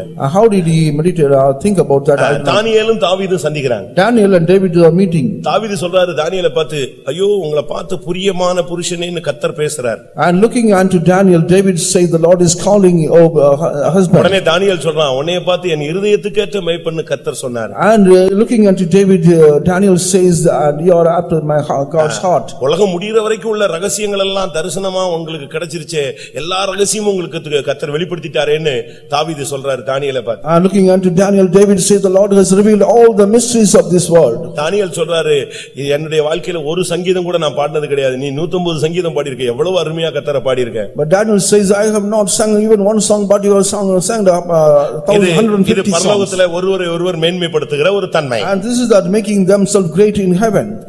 நரகத்துல பார்த்தா See in the hell, கேயாசியும் யூதாசும் சந்திக்கிறாங்க. Ahaz and Judas are meeting. யூதாஸ் சொல்றாரு, ஏன்னா எங்க இருந்து வந்தேன்னு உண்மையை சொல்ல வேண்டியதானே, நானு போய் அங்க காசு வாங்கிட்டு வந்தேன்னு சொல்ல வேண்டியதானே அப்படின்னு கேயாசி கேக்குறாரு. And யூதாஸ் கேக்குறாரு கேயாசியை. looking unto Ahaz, Judas is asking that you have gone to you have got the money. அவர் கேட்ட உடனே பயந்து போய் நான் எங்கேயும் போலன்னு சொல்லிட்டேன். ஆனா உன்னைய மாதிரி மீட்பரையே வித்துட்டு வந்தவனை நான் எங்கேயுமே பார்த்தது கிடையாதுங்கறான். But as soon as they asked me, I said I know, but I have not seen the person that you have and foretold about the Redeemer. உடனே அவன் சொல்றான், உனக்கு கர்த்தர் கொடுத்த பனிஷ்மென்ட் குஷ்டரோகம் சரியான பனிஷ்மென்ட்னு யூதாஸ் சொல்றாரு. Judas saying that the punishment the Lord gave you is a leprosy, it's a good punishment. உனக்கு கிடைச்ச பனிஷ்மென்ட் என்ன, கயிறுல தொங்கி தலையில குடல் வெட்டி சாத்தியா, அது என்ன பெரிய பனிஷ்மென்ட் கம்மியா? And this is not the great punishment that what you have met by coming அவனா to யோசிச்சேன், ஓஹோ பரலோகத்துல போனாலும் இவங்க ஒருத்தர் மேன்மைப்படுத்துவாங்க, நரகத்துல போனாலும் ஒருத்தனை அடிச்சுக்குவாங்க. And even if you go to heaven, they will think about the greatness of each other. And they go to the hell, they will quarrel with each other. அப்ப புருஷனும் மனைவியும் தகப்பனும் தாயும் இல்லாவிட்டா சகோதர சகோதரிகள் அண்ணன் தம்பி அக்கா தங்கச்சி சொத்துக்காக அவனுக்காக இதுக்காக சண்டையை போட்டு கிடந்துட்டு கடைசியில் நரகத்துல போய் இதே சண்டை தான், எனக்கு 2 அடியை விட்டு விட்டாய் 7 அடியை பிடித்துக் கொண்டாய், நான் இப்படித்தான் சண்டை போட்டு கிடக்க போறீங்க. They are quarreling here for the sake of the land and also piece of land. Even if you go to the hell, they will keep on quarreling with each other. வஞ்சிக்கிற ஆவிகள் இன்னைக்கு சபைக்குள்ளேயும் இருக்கிறதே. Even the spirit of deceitfulness found in also in church. தாயாக எழும்புங்கள். You rise up as mothers. தாய்க்கு தான் தன்னுடைய பிள்ளையினுடைய உண்மை தெரியும். Only the mother knows the true condition of அழிந்து a போகிற child. ஆத்துமாக்களை குறித்த ஒரு பாரம் உனக்கு வேணும். You must have the burden about the perishing souls. தாய் தான் பிள்ளையை காப்பாற்றுகிறவள், பிள்ளையை தேற்றுகிறவள், பிள்ளையின் மேல் வருகிற சாபத்தை ஏற்றுக்கொள்ளுகிறவள். And only the mothers knows about the child's condition and feeding them and also taking a burden and taking all the curses from a child. அடுத்ததாக முதலாம் சாமுவேல் 2ஆம் அதிகாரம் 35ஆம் வசனம். 1 Samuel 2:35. அடுத்து நாம் எழும்ப வேண்டியது என்ன தன்மையில் எழும்ப வேண்டும்? What is the thing that we got to raise up? கர்த்தருடைய புயமா எழும்ப வேண்டியவர்கள் எப்படி எழும்ப வேண்டும்? The people who have raised up at the hands of God, how they must rise up? நான் என் உள்ளத்துக்கும் என் சித்தத்துக்கும் ஏற்றபடி செய்யத்தக்க உண்மையான ஒரு ஆசாரியனை எழும்ப பண்ணி அவனுக்கு நிலையான வீட்டை கட்டுவேன். And I will raise me up a faithful priest that shall do according to that which is my heart and in my mind, and I will build him a sure house. ஆசாரியனாய் எழும்புங்கள். You rise up as a priest. நான் ஒரு ஆசாரியனை எழும்ப பண்ணுவேன். And I will make a priest to rise up. எப்படிப்பட்ட ஆசாரியன்? What kind of priest he is? என் உள்ளத்துக்கும் என் சித்தத்துக்கும் ஏற்றபடி செய்யத்தக்க உண்மையான ஒரு ஆசாரியன். And he shall do according to that which is in mine heart and my mind. ஆசாரியனாய் எழும்பினால் உனக்கு நிலையான வீடு கட்டப்படும். And if you are raised up as a priest, there will be a building. பரலோகத்துல ஒரு நிலையான வீடு உனக்கு வேணும்னா நீ இந்த உலகத்துல ஒரு ஆசாரியனாய் எழும்ப வேண்டும். If you want to have a sure house in heaven, you must rise up as a priest in this ஆசாரியன் world. சொன்ன உடனே நீங்க ஊழியக்காரன் என்று மட்டும் எடுத்துக்கொள்ள வேண்டாம். Do not think the workers are called as a priest. வெளிப்படுத்தல் 1ஆம் அதிகாரம் 6ஆம் வசனத்தை பார்க்கும் பொழுது When we look at 1:6 of Revelation, அங்கே வேதம் என்ன சொல்லுகிறது? what the word of God says here? அவருடைய இரத்தத்தினால் நம்மை கழுவி ராஜாக்களும் ஆசாரியர்களுமாய் நம்மை மாற்றினார். And he cleansed with his blood and made us a priest and also. இயேசுவின் இரத்தத்தினாலே கழுவப்பட்ட ஒவ்வொருவரும் ஆசாரியர்கள். And all the people are washed by the blood of Jesus are priests. இந்த உலகத்துல நாம் எல்லாரும் ஆசாரியர்களாக மாற்றப்பட்டவர்கள். And in the world all of us are changed as a priest. ஆரம்ப காலங்களிலே ஆசாரியர்கள் ஒரு பெருந்திரள் கூட்டம் இருந்தார்கள். In the earlier days a multitude of people are found as a priest. நாமும் இந்த நாட்களிலே இயேசுவின் இரத்தத்தினால் கழுவப்பட்டவர்கள் எல்லாரும் தேவனுடைய ஆசாரியர்கள். All the people washed by the blood of Jesus are called the priests. இன்றைக்கு எத்தனை பேர் ஆசாரியர்களாய் மாற உங்களை ஒப்புக்கொடுக்கிறீர்கள்? How many of you surrender yourself not to become as a priest? ஆசாரியன் என்று சொன்னால் அவனுக்கு ஒரு பிரமாணம் உண்டு. If he is called as a priest, he has a law. அவனுக்கு ஒரு ஆராதனை உண்டு. He has a worship. அவனுக்கு ஒரு ஆளுகை உண்டு. He has a reign. அவனுக்கு ஒரு வாழ்க்கை உண்டு. He has a life. அவன் எப்படியும் வாழ முடியாது. He cannot live as he likes. இப்படித்தான் வாழணும். He has to live according to this. எங்கேயும் வாழ முடியாது. He cannot live anywhere. அவன் இங்கதான் வாழணும். Only he must live here. அவனுக்கு எழும்புனா ஒரு பிரமாணம், உட்கார்ந்தா ஒரு பிரமாணம். If he rise up, there is a law. If he sits, there is another law. ஆசரிப்பு கூடாரத்துக்குள்ள போகணும்னா அதுக்கு ஒரு பிரமாணம் இருக்கு. If you want to enter the tabernacle, there is a law. பலி செலுத்தணும்னா அதுக்கு ஒரு பிரமாணம் If you want to இருக்கு. offer sacrifice, there is a law. பரிசுத்த ஸ்தலத்துக்குள்ள போகணும்னா அதுக்கு ஒரு Dress இருக்கு. And if you want to go to the holy place, there is a dress code. மகா பரிசுத்த ஸ்தலத்துக்குள்ள போகணும்னா அதுக்கு ஒரு பரிசுத்தம் இருக்கு. And if you want to go to the most holy place, there is a holiness required for that. அவன் எப்பொழுதும் ஆசரிப்பு கூடாரத்துக்கு அடுத்த காரியங்களிலேயே தான் இருக்கணுமே தவிர உலக காரியங்கள்ல தலையிட முடியாது. And he will always be found only the matters regarding the tabernacle. He cannot go to the worldly matter. நாம் ஒரு ஆசாரியர்களாய் எழும்ப வேண்டிய நேரம் இதுதான். This is the time that we have to rise up as a priest. ஆண்டவர் நம்மை தன்னுடைய இரத்தத்தினாலே கழுவி நம்மை ஆசாரியர்களாய் மாற்றி The இருக்கிறார். Lord has washed us with his blood and made us a priest. அப்படி ஆசாரியனாய் மாறினால் என்ன நடக்கும்? If we are become as a priest, what will happen? அது ரொம்ப முக்கியமானது. That is very important.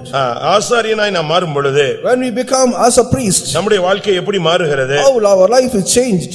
ஆசாரியனாய் மாறும் பொழுதுதான் நமக்கு ஒரு பெரிய விடுதலை கிடைக்கிறது. When we become as a priest, there is a great deliverance for us.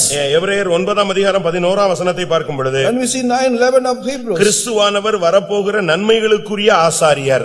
and Christ is a priest of the thing that we are going to உன்னை have. ஆசாரியனாய் மாற்றினதுக்கு காரணம் வரப்போகிற நன்மைக்கு நீ ஒரு ஆசாரியனாய் மாறுகிறாய். Lord has changed you as a priest so that you can be a priest. The things ஒரு that are going to ஆசாரியன் come. மூலமாய் தான் கர்த்தர் நன்மையானதை செய்ய முடியும்.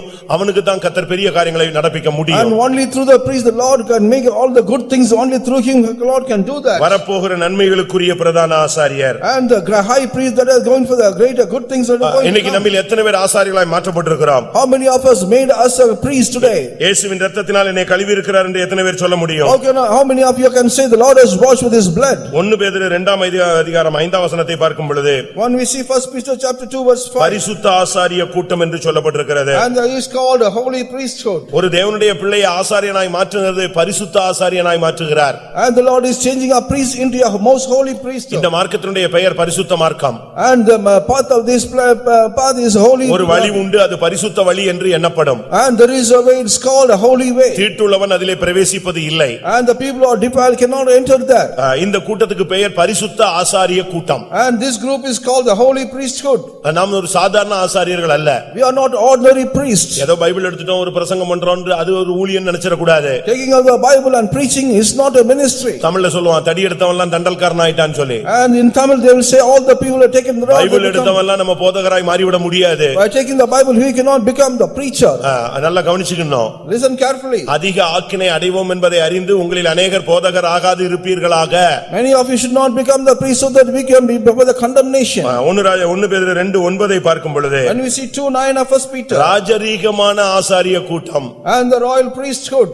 எவ்வளவு அருமையான வார்த்தைகள் சொல்லப்பட்டிருக்கிறது. And see what a good வரப்போகிற நன்மைகளுக்குரிய ஆசாரியன். And the people that good things are going to come. பரிசுத்த ஆசாரியன். And the holy priest. அடுத்து சொல்லப்பட்டிருக்கிறது அவனை குறித்து ராஜரீகமான ஆசாரியன். And about him it is said a royal priesthood. அடுத்ததாக எபிரேயர் 4:15 பார்க்கும் பொழுது And we see 4:14 of பாவம் இல்லாத ஒரு வாழ்க்கை. a life without any sin. எபிரேயர் 4:15 சொல்லுகிறது. And 4:15 of Hebrews says. அங்க என்ன சொல்லப்பட்டிருக்கிறது? And what is mentioned here? பாவம் இல்லாத ஆசாரியன். And a priest without any sin. நீங்கள் ஆசாரியனாய் எழும்பினால் பாவம் இல்லாத ஒரு வாழ்க்கைக்கு நீங்கள் அடியெடுத்து வைக்க வேண்டும். And if you rise as a priest you must step into the place where இயேசுவின் இரத்தத்தினால் நம்மை கழுவினது எதற்காக? what for the Lord has cleansed us with ஒரு the holy பரிசுத்த blood, வாழ்க்கை வாழும்படியாக. so that we can lead a holy life. அதுதான் ரொம்ப முக்கியமானது. That is very important. நீங்கள் எப்பொழுது பைபிளை இயேசுவின் இரத்தத்தினால் கழுவப்பட்டீங்களோ அன்னைக்கு நீங்க ஒரு ஆசாரியன். As soon as you are washed by the blood of Jesus on the day you become a priest. அதற்கு பின்பு எப்பொழுதும் பரிசுத்த ஸ்தலத்தினுடைய திருப்பணிகளுக்கு அடுத்த காரியத்தில் மட்டும்தான் உங்களை ஈடுபடுத்திக் கொள்ள வேண்டும். And after that you must make us involved in only the holy matters of the God. நீ ஆசாரியனானால் உனக்கு ஒரு Dress இருக்கு. If you are a priest you have a dress for them. அந்த Dress தான் நீ போடணும். You have to wear only that dress. அப்படிதான் Bible சொல்லுகிறது. Word of God says like this. ஆசாரியனுடைய ஒவ்வொரு பகுதியிலும் அது ஒரு பெரிய subject. And each part of the priest is a different subject. எபிரேயர் 2:17 பார்க்கும் பொழுது 2:17 of Hebrews Hebrews when உன் ஆசாரியன் என்பவன் உண்மையுள்ளவன். and a priest is a man as a faithful. உண்மையுள்ள பிரதான ஆசாரியன் என்று சொல்லப்பட்டிருக்கிறது. And it is mentioned as a faithful high priest. இந்த பாதையில வந்த பிறகு நாம் உண்மையா இருக்கணும். After coming to this way, we must be faithful. மோசடி வேலையில தலையிட கூடாது. And we should not go in other matters. வஞ்சிக்கிற வேலையில தலையிட கூடாது. We must not go to the deceitful matters. ஏமாத்துற வேலையில தலையிட கூடாது. We must not go to the paper to cheat. எனக்கு என்ன வருத்தம் சொன்னா, What I am grieved about. தவறுவது மனித இயல்புன்னு நம்ம பேசுறோம். And we speak that only the ஆனா fault is. திருந்துவது தெய்வீகம்னு சொல்றாங்க. And only they call this divinity. ஒரு தவறு செய்யும் பொழுது அது தவறு செய்யும் பொழுது உனக்கு உணர்வு இல்லனாலும் தேவனுடைய வார்த்தைகளை கேட்கும்போதாவது உனக்கு என்ன வரணும், ஒரு உணர்வு வரணும், நம்ம தப்பு விட்டு செஞ்சிட்டோம் அப்படி. And as soon as you make a mistake, you must have the feeling, at least by hearing the word of God, you must have that feeling. சில வண்டியில பாத்தீங்கன்னா ஸ்பீடாமீட்டர் வொர்க் பண்ணாது. In certain vehicles, speedometer will not work. அப்படிதானே? அதனால எவ்வளவு ஸ்பீட்ல போகுதுன்னு தெரியாது. And we do not know what's kind of அதுபோல speed. ஒரு சிலருடைய இந்த மனசாட்சி மீட்டர் வேலை செய்யாது. And like that, the conscience meter will not என்ன work. தப்பு பண்ணாலும் அவன்பாட்டுக்கு வருவான், அவன்பாட்டுக்கு போவான், என்ன பிரசங்கம் பண்ணாலும் அது உள்ள போய் சேரா பாயிண்டே பண்ணாது. And whatever coming to hear wrong things, it will not work. Whatever the message he hears, it will not work for him. ஒரு தப்பு பண்ணிட்டு அவன் மனசு அடிச்சுக்கிட்டே இருக்கணும், அதை கிளியர் பண்ற வரைக்கும் அதை அடிச்சுக்கிட்டே இருக்கணும். And when you come into a mistake, and it will be keep on pricking you. இந்த கார்ல ஏறின உடனே நீங்க பெல்ட் போடலைன்னா கத்திட்டே இருக்கும் அந்த வண்டி. And if you do not put your belt, it will give you a sound. அப்படிதானே? இப்ப புதிய வண்டி எல்லாம் பாத்தீங்கன்னா அந்த பெல்ட் நீங்க போடுற வரைக்கும் அது சவுண்ட் கொடுத்துக்கிட்டே இருக்கும். The new vehicles, until you put the belt, it will keep on sounding. கொஞ்சம் பழைய வண்டியை பாத்தீங்கன்னா பெல்ட் போடுற வரைக்கும் அந்த ஒரு சிக்னல் கொடுத்துக்கிட்டே இருக்கும். And in the old vehicles, we put the vehicle, they will be giving a signal. ஆனா சில வண்டிகள்ல நீ என்ன பண்ணாலும் ஒண்ணுமே சொல்லாது. But in certain vehicles, whatever you do, அதுபோல என்ன பிரசங்கம் கேட்டாலும், என்ன எவனை ஏமாத்தினாலும், வஞ்சித்தாலும், சண்டை போட்டாலும், கெட்ட வார்த்தை பேசினாலும் ஒரு சிலருக்கு மனசாட்சி வேலையே செய்யறது and இல்ல. whatever the message they hear, whatever they commit, the wrong things they commit, the conscience will not work. சரி, புருஷனுக்கு தான் மண்டையில ஒண்ணுமே ஒர்க் பண்ணல, மனைவிக்காவது ஒர்க் பண்ணுனா அது இதுக்கு ஏத்த ஜாடிக்கு ஏத்த முடி தானே சேர்ந்து வச்சிருக்கு. At least the husband does not have any mind, at least the wife should have the mind, but both of them in the same thing. அதுக்கும் ஒண்ணுமே ஒர்க் அவுட் ஆகல. Even is not working for anything. பிரியமானவர்களே, நாம இப்படி போக கூடாது. We should not go like this. சவுலின் சால்வையின் தொங்கலை அறுத்து கொண்டது நிமித்தம் தாவீதினுடைய மனது அடித்துக்கொண்டே இருந்தது. அவனை கூப்பிட்டு பேசி விஷயத்தை சொல்லிட்ட பிறகுதான் அவன் மனசு அடிக்கிறது நிப்பாட்டிச்சு. And because he cut the soul of his soul, his mind was pricking him until he repented for that. அதே தாவீதினுடைய மனது, The same mind of David. பத்சேபாளை தொட்டபோது அடிக்கவில்லை. As soon as he touched Bathsheba, he did not அவளோடு work. பாவம் செய்தபோது அடிக்கவில்லை. And he did not work when he அவ புருஷனை கொன்னபோது அடிக்கவில்லை. my husband was killed, he did not work. காரணம் என்ன? What is the reason? அந்த துவக்க காலத்தில் இருந்த சுத்த மனசாட்சி அவன் இழந்து போயிருந்த ஒரு காலம். And he lost the early clean heart what he had in the early days. நீ ஒரு ஆசாரியனா இருந்தால் இயேசுவின் இரத்தத்தினால் கழுவப்பட்டவன். If you are a priest, you are the person washed by the blood of Jesus. உனக்குள்ள ஒரு பரிசுத்தம் இருக்கும். You have a holiness within you. உனக்கு ஒரு ராஜரீகம் இருக்கும். And you have the royal ஒரு priesthood. பாவம் இல்லாத ஒரு வாழ்க்கை இருக்கும். You will have the sinless life. ஒரு உண்மையுள்ள ஒரு வாழ்க்கை இருக்கும். You will have the faithful life. அதனால தான் கர்த்தர் சொல்லுகிறார், கர்த்தரின் புயமே நீ தாயாக எழும்பு. Oh, that's what the word of God says. Oh, you rise up as a தேவனுடைய mother. ஜனமே நீ ஒரு ஆசாரியனா எழும்பு. Oh, child of God, you rise up as a priest. Amos 2ஆம் அதிகாரம் 11ஆம் வசனம். Amos 2:12. ஆமோஸ் 2ஆம் அதிகாரம் 11ஆம் வசனம். 2:11 of Amos. உங்கள் குமாரரில் சிலரை தீர்க்கதரிசிகளாகவும் உங்கள் வாலிபரில் சிலரை நசரேயராகவும் எழும்ப பண்ணினேன். இஸ்ரவேல் புத்திரரே, இப்படி நான் செய்யவில்லையா என்று கர்த்தர் கேட்கிறார். And I raised up of your sons and of prophets and of your young men for Nazarites. Is not even thus, O ye children of Israel, says the Lord. ஒன்று, அங்க ரெண்டு காரியம் சொல்லப்பட்டிருக்கிறது. Two things are mentioned here. ஒன்று தீர்க்கதரிசி, மற்றொன்று நசரேயன். And one is a prophet, another is a Nazarite. ஒவ்வொரு தேவனுடைய பிள்ளைகளும் கர்த்தருடைய தீர்க்கதரிசிகள். And each child of God is a prophet of God. தீர்க்கதரிசனம் சொன்னாதான் தீர்க்கதரிசின்னு இல்ல, நீ விசுவாசித்தாலே நீ ஒரு தீர்க்கதரிசி தான். Not by saying a prophecy is a prophet when you have a belief or faith. கத்திட்டு சொல்றதுதான் தீர்க்கதரிசனம் என்று அர்த்தம் அல்ல. You cannot say only the people who have prophecy is a prophet. ஒரு சிலர் அந்நிய பாஷை பேசுவாங்க, தீர்க்கதரிசனம் அதோட சேர்ந்து சொல்லுவாங்க. உட்கார்ந்திருக்கவனுக்கும் புரியாது, கேட்கிறவனுக்கும் புரியாது. And some people will give a prophecy, they will speak in tongues, the people do not understand what they speak. அந்நிய பாஷை பேசுறது தப்புன்னு நான் சொல்ல வரல. I do not find faulting with the people speaking in tongues. அந்நிய tongues. பாஷை மூலமா உனக்கு கிடைச்ச அந்த தீர்க்கதரிசனத்தை அந்நிய பாஷையை நிறுத்திட்டு மெசேஜ் மட்டும் அழகா கன்வே பண்ணு. And you stop speaking in tongues, you convey the message what the Lord has given to you. அந்நிய பாஷையும் கத்தி, தீர்க்கதரிசனையும் கத்தி, அங்க இருக்கிறவங்களுக்கு ஒண்ணுமே புரியாம சொல்றது அது ஒரு தீர்க்கதரிசனம் போலவே இருக்காது. And not only the people not able to understand your prophecy or speaking in tongues. First message receive பண்ணு. And first of all you give the message. Message முதல்ல கொஞ்ச நேரம் ஜெபிச்சு ரிசீவ் பண்ணு. You receive the message by praying for a little time. என் பிள்ளையேன்னு பரலோகத்துல இருந்து start பண்ண உடனே நீ என் பிள்ளையேன்னு ஸ்டார்ட் பண்ண வேண்டாம். என் பிள்ளையேன்னு சொல்லி முடிச்சதெல்லாம் உன்கிட்ட வந்து சேரட்டும். And all the things whatever was told from heaven, let it come closer to that. அந்த தீர்க்கதரிசனம் உனக்கா சபைக்கான்னு அனலைஸ் பண்ணு. You just analyze whether the prophecy is for you or for the church. உனக்கு அப்படினா அமைதியா உட்கார்ந்துக்க. If it is for you, you keep it silent. உன்னை correct பண்ணிக்க. And you prepare yourself. உன்னை சரிப்படுத்திக்க. You set right yourself. அது சபைக்குன்னு சொன்னா next நீ develop பண்ணி வெளிய கொண்டு வரலாம். And if it is for the church, you develop it and give it to the church. அப்படி நீ சொல்லும் பொழுது அந்நிய பாஷை பேசணும்னு அவசியம் இல்ல. When you speak like this, it's not necessary to speak in tongues. அதனால தான் கொரிந்தியர்ல சொல்லி இருக்கு இப்படி அந்நிய பாஷையில கத்தும்போது மத்தவனுக்கு புரியாம எல்லாரும் குழம்புறான். அந்நிய பாஷை சொல்றவன் அர்த்தத்தோட சொல்லுன்னு. அதனால தான் அந்நிய பாஷையை நிப்பாட்டிட்டு அழகா மெசேஜ் மட்டும் பாஸ் பண்ணு. That is what mentioned in the Corinthians, you must stop speaking in tongues, you must give the message to the church. அப்படி சொல்லும்போது அந்த வேர்ட் வந்து அந்த பாதிக்கப்பட்டு நொந்து வெந்து போய் எங்கேயோ ஒருத்தன் உட்கார்ந்திருப்பாங்க. அவங்களுக்கு போய் டச் ஆகும். And the same would also touch the person who has got a broken heart and was very much grieved. அது கரெக்ட்டா போய் ரீச் ஆகும். It will correctly reach the person. அதை விட்டுவிட்டு நீங்க அந்நிய பாஷை பேசிட்டு கத்தும்போது ஒரு மாதிரி சொல்லும்போதெல்லாம் அந்த ரீச் ஆக வேண்டிய ஆளுக்கு ரீச் ஆகாது. கர்த்தர் என்ன பண்றாரு? ஐயோ இவன்ட்ட போய் நான் கொடுத்துட்டேனே, வார்த்தையை அழிச்சிட்டானே, அப்ப இன்னொரு ஆளை எழுப்பணும். But still keep on speaking in tongues, not able to reach the person. What is the message? But the Lord will be grieved that I have given to only this person. முதலாவது கர்த்தர் தீர்க்கதரிசிகளாக எழுப்புகிறார். First of all, the raising up of prophets. தீர்க்கதரிசனம் சொன்னாதான் தீர்க்கதரிசி அல்ல. Only the prophecy given, a prophecy. கர்த்தருடைய வார்த்தையின்படி நடக்கிற ஒவ்வொருவருமே தீர்க்கதரிசிகள். The people who live according to the word of God are prophets. நீங்க பைபிள்ல படிச்சு பாருங்க. You just read the word of God. Abraham எங்கேயாவது தீர்க்கதரிசனம் சொன்னாரா? Whether Abraham give a prophecy anywhere? இல்ல. Not. ஆனா அவன் மனைவி விஷயத்துல கர்த்தர் பேசும் பொழுது பார்வோன்ட்ட சொல்றாரு, அந்த அபிமெலேக்கிட்ட சொல்றாரு, அவன் ஒரு தீர்க்கதரிசின்னு சொல்றாரு. In the matter of his wife told him to Abimelech, he says he is a prophet. அவன் ஒரு தீர்க்கதரிசி. He is a prophet. ஆனா நீங்க பைபிள் முழுசும் படிச்சு பாத்தீங்கன்னா அவன் தீர்க்கதரிசனம் சொன்னதாக இல்ல. But in the whole Bible you cannot see him that he is a prophet. அப்படினா அவன் என்ன தீர்க்கதரிசி? And if it is a how he is a கர்த்தருடைய வார்த்தையை நம்பி முன்னேறி கொண்டே இருக்கிறான், அவன் ஒரு தீர்க்கதரிசி. And believing in the word of God he keep progressing, but he is a prophet. தீர்க்கமான ஒரு தரிசனம் பெற்றவன் தீர்க்கதரிசி. And a man got a confirmed or a firm vision, he is a prophet. இருக்கிறத தரிசிக்கிறவன் தான் தீர்க்கம்.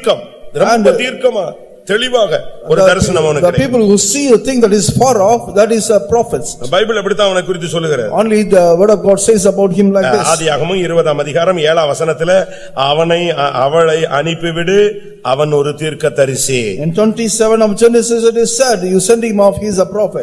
ஆதியாகமம் 20:7ல அந்த வார்த்தையை நாம் பார்க்கலாம். We see that word in 27 of Genesis. இன்னைக்கு எத்தனை பேருக்கு நீங்கள் தீர்க்கதரிசிங்கிறதை நீங்க உணர்றீங்க? How many of you realize that you are a prophet? இப்ப நம்ம விசுவாசிகள் எங்கள்ட்ட சிலர் வர்றாங்க. Some believers are coming to சில காரியங்களை பேசுறாங்க. and they speak to a certain things. நாங்க உடனே சொல்றோம் அது உங்களுக்கு நடக்கும், நீங்க போய்ட்டு வாங்கன்னு சொல்றோம். அது ஒரு விசுவாசத்தின் வார்த்தை. And with the belief serving the faithful words, we said that will come to pass. அது அப்படியே நடக்கு. But it's all happening like that. அதுக்கு ஒரு அந்நிய பாஷை பேசிதான் நீ போய்ட்டு வான்னு சொல்லணும் இல்ல.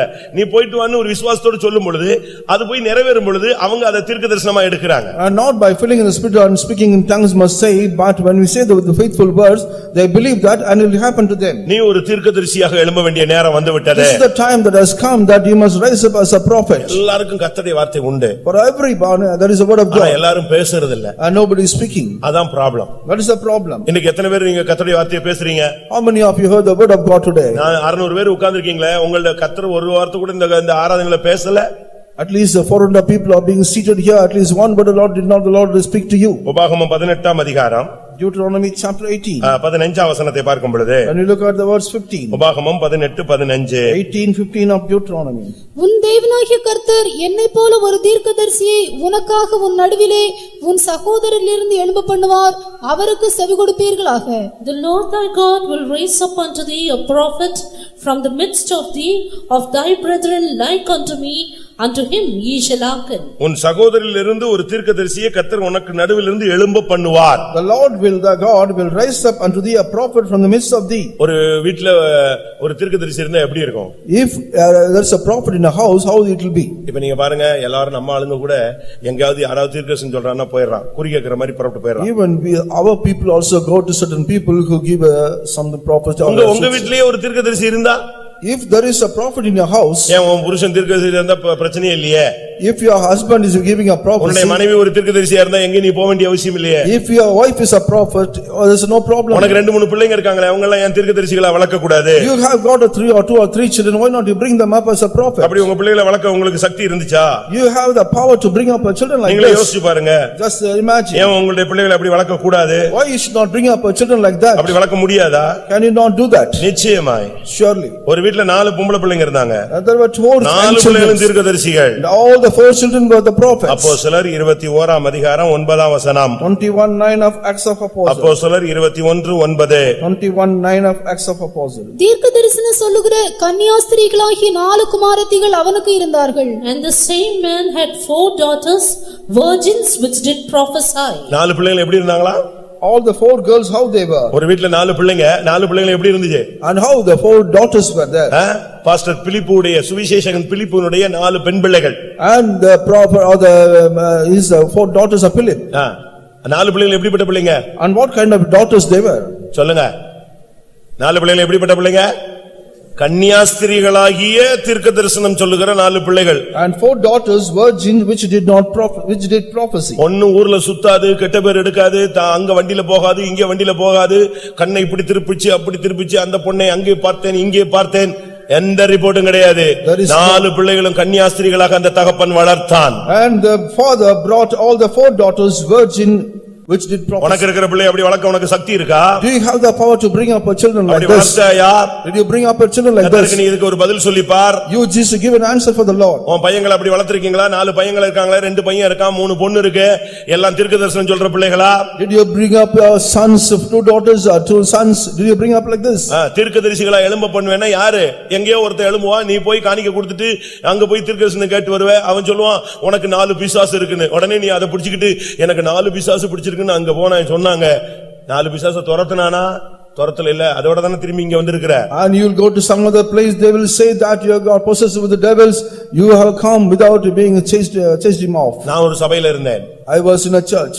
அத தகப்பன் தீர்க்கதரிசனம் சொல்லுவார். And father used to give a prophecy. அடுத்து தாய் தீர்க்கதரிசனம் சொல்லும். And mother is also giving a prophecy. அவங்களுக்கு 2 பொண்ணு ஒரு பையன். அடுத்து வரிசையா 2 பிள்ளைகளும் 2 அந்த பையனை சாட்சி சொல்லுவாங்க. 5 பேரும் ஒரு சண்டே சர்வீஸ்ல தீர்க்கதரிசனம் சொல்லுவாங்க. And 2 daughters and one son, all the 5 will give a prophecy in the Sunday church. எப்படிப்பட்ட ஒரு காலம். And what kind of time is it? யோசிச்சு பாருங்க. Just imagine. தீர்க்கதரிசனம் சொல்லுகிற கன்னியாஸ்திரிகளாகிய 4 பெண் பிள்ளைகள் அவனுக்கு இருந்தார்கள். And he had 4 virgin daughters giving prophecy. திருப்பி அப்பா அற்புதம் செய்யாம என்ன செய்வாரு? And what will not the father do as a miracle? பிலிப்பு செய்த அற்புதங்களை கண்டு தேசமே மகிழ்ந்தது. And the whole land rejoiced, oh the miracles done by Philip. அவன் கை வச்சா சுகம் கிடைக்கும், அவன் தொட்ட பிசாசு ஓடும். அநேக அற்புதங்கள் நடந்தது, மந்திரவாதிகள் ரட்சிக்கப்பட்டார்கள். காரணம் பிள்ளைகளுடைய prayer life. And many people were saved, many people were healed as soon as he touched many, and the demons were cast away. தீர்க்கதரிசிகளாக நம்முடைய பிள்ளைகள் மாற வேண்டும். Our children should become as such prophets. இன்னைக்கு நமக்கு அப்படிப்பட்ட தீர்க்கதரிசனம் இருக்கா?